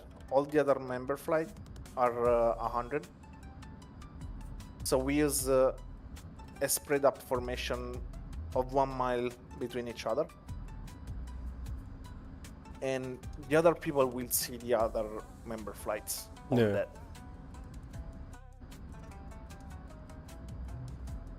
That shows up on the SA page too, then I guess. Yes. Yeah. Well, on the SA page, it always shows because we have data link on. You see? I can see there is a KC-135, an S3, another S3. There is the AWACS behind me. That's scale of 80 miles. Yeah. So I can see until 80 miles. And everything they see on radar, I will see it too. So for example, if there is a bandit here that the AWACS sees, I can see it too. And can lock missile on him. Yeah, data link's pretty nuts when you think about it in real life. Oh yeah. Also, Arco 1-1 is not the freaking thing. Because it's an S3. We need the KC-135, the Hexagon 1-1. So 51 X-ray. They don't have the basket. It's Yankee, yeah. Yeah, you It's- did it correctly, yeah. 266.1.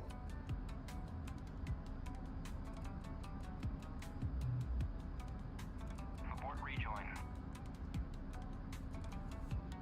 Texaco 1-1. Request rejoin.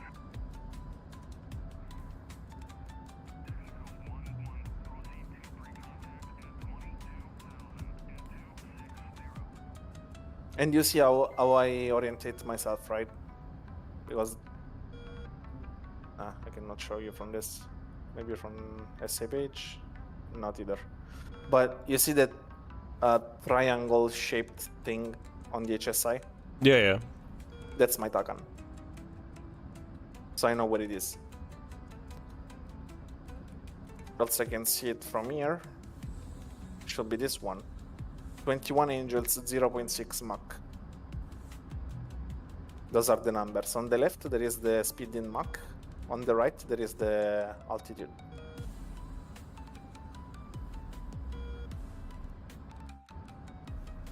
Also, I'm fuel dumping like crazy. I should stop. I was almost bingo there.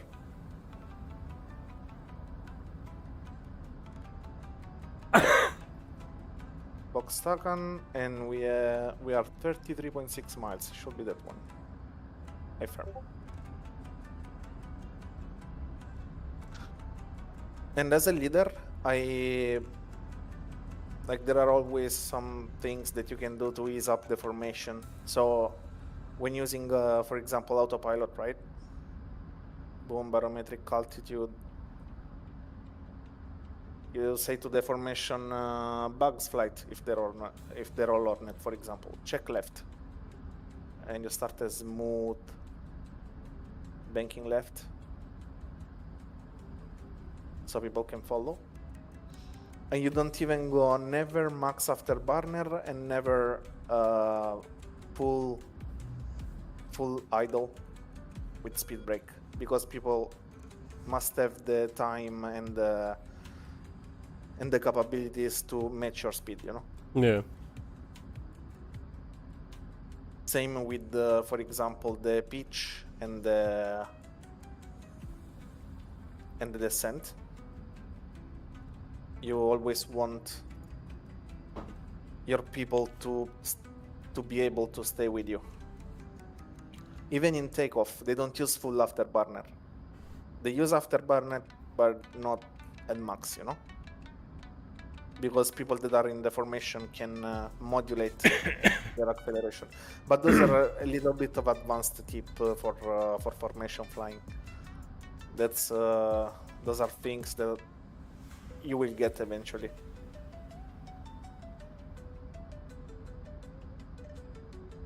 I'm just making you take a break, you know, from. Well, I finished my beer at least. Oh yeah.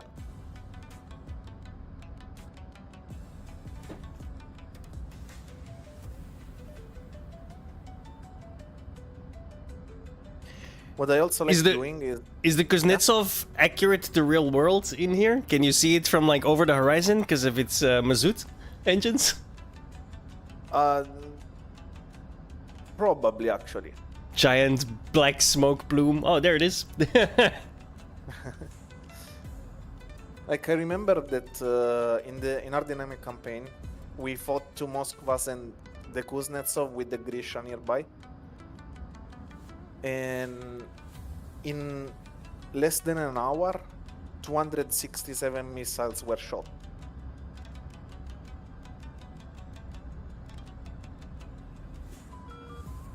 We did a huge fucking mission there. We were 16 against those ships. Sounds like a good time was had. Oh yeah. Like imagine 16 people, and we were like 8 F-18 with TALs. So we're speaking about 60 TALs. Those are lures, by the way. We sent them all together, and then the 16 sent the arms, and they intercepted everything. They intercepted so much things, so many objects. We had to land, rearm and refuel, and then we did drain them up from their missiles, and we've been able to sink them, but those were really, really bad.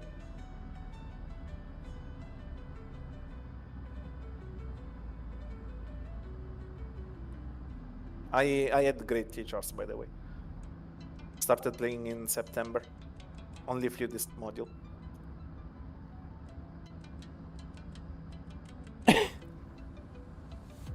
I'm very low on fuel.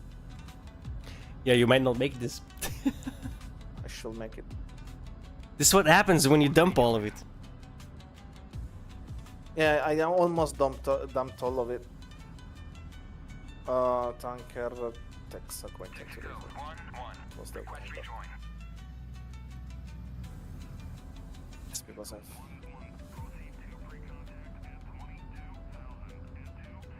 So right now, I have my throttle to the max, but as you notice, it's not afterburner, right? Yeah. That is because I have a detent. There is an afterburner detent on the 18 that you can push, and you will have no afterburner even at max RPM.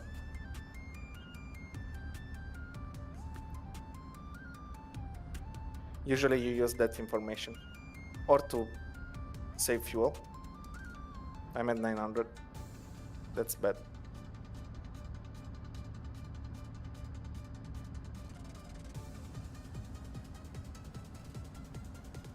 Okay, Texaco 1-1. Prepare for pre-contact. Because I need that goddamn fuel. He's turning. I cannot believe it.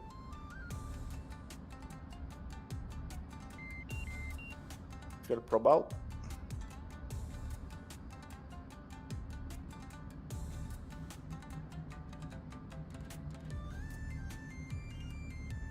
Whoever came up with this is a nut. What do you mean with this game? No, in real life. Like, oh, why don't we refuel our planes in the air? Like, what do you mean? That's crazy. I need to slow down a lot. Will I be able to slow down enough? Think not.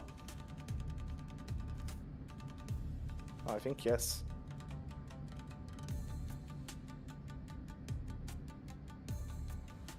Okay. This is while it's turning, it's so hard, but I need it now. Oh, come on. Ready for contact. Ready for contact. Texaco. Thank you. What is it doing? It's banking, it's not banking, it's banking again.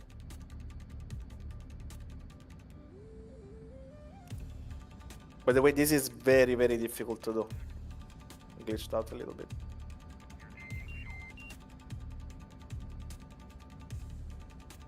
You will notice when you fly that this is way, way difficult than you think. Way more difficult. I mean, it looks difficult. Like, I don't get. I understand what's going on, so yeah.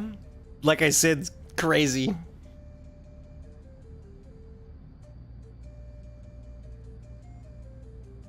Once you're connected, you have to have a reference point on the tanker's wing.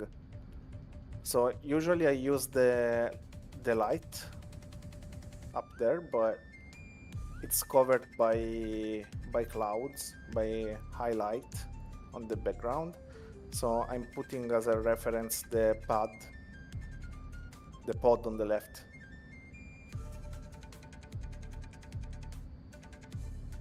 And trying to be as still as possible.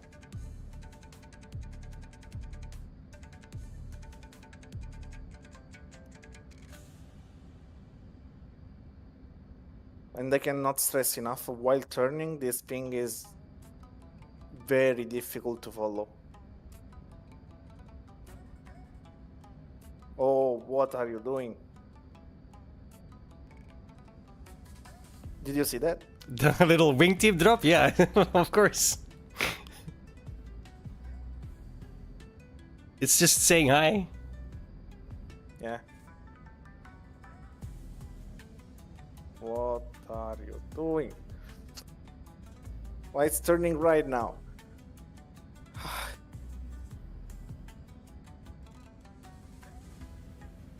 We okay? And it's still turning right.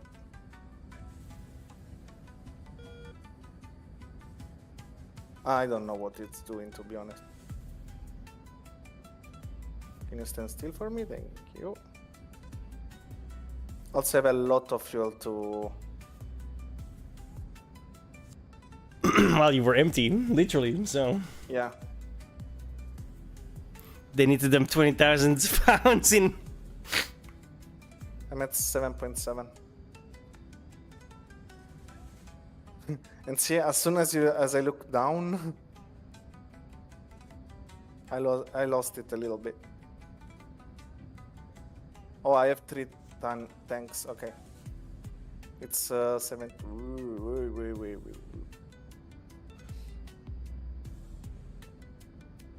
I have 3 tanks, so I'll get up to 17,000. I think the server will restart before you're full. It's a probability, yep. Yeah. It also depends if I lost the probe, but I'll try not to. You see that light? Yeah. I try to keep it as The still as navigation lights, possible. yeah. Yeah.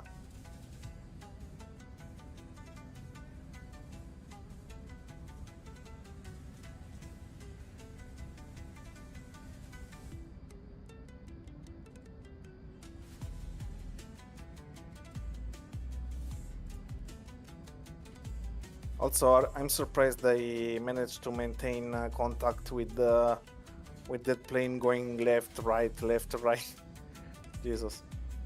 Good practice. Oh yeah. I mean, I've been doing this so much because I wanted to learn formation flight.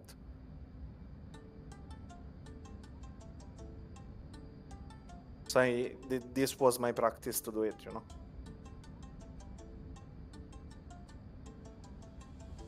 Also, I don't know if you can see that, but I'm having turbulence. Yeah, I can tell. I'm having wake from it.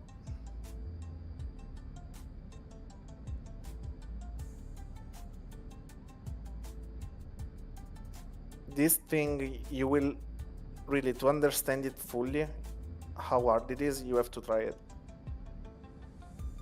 It's really freaking hard. Maybe someday. Yeah. That day is definitely not today. But I think landing on carrier is harder than this. To be honest.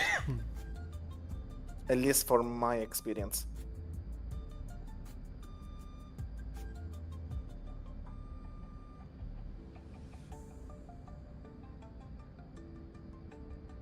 15.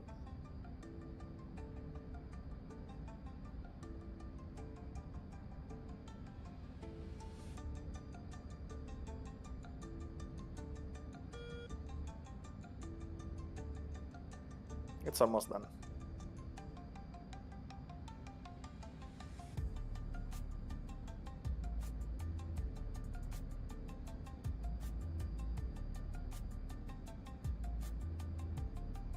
By the way, this one was really freaking close. Maybe the closest I've ever been to tanker with that much low fuel. So I think you were down to like 400 pounds. I'm done. So probe out. So now you're passing cross under to right wing.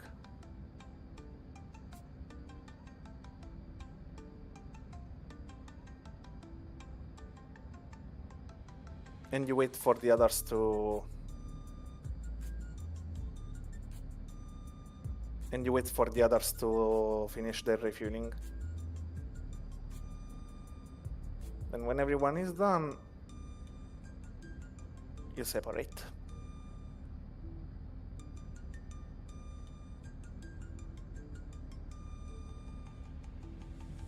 And now we go land because server is restarting. Yeah. Where we're at. Yeah, I have to go eat. Starving. Alright, man. Thanks so much for all the info. It's really, It's a great I place. hope I remember half of it tomorrow. After work. We'll see. I mean, if you forget, it's totally fine. I will not land. 1 minute. Have to go up. Alright, man.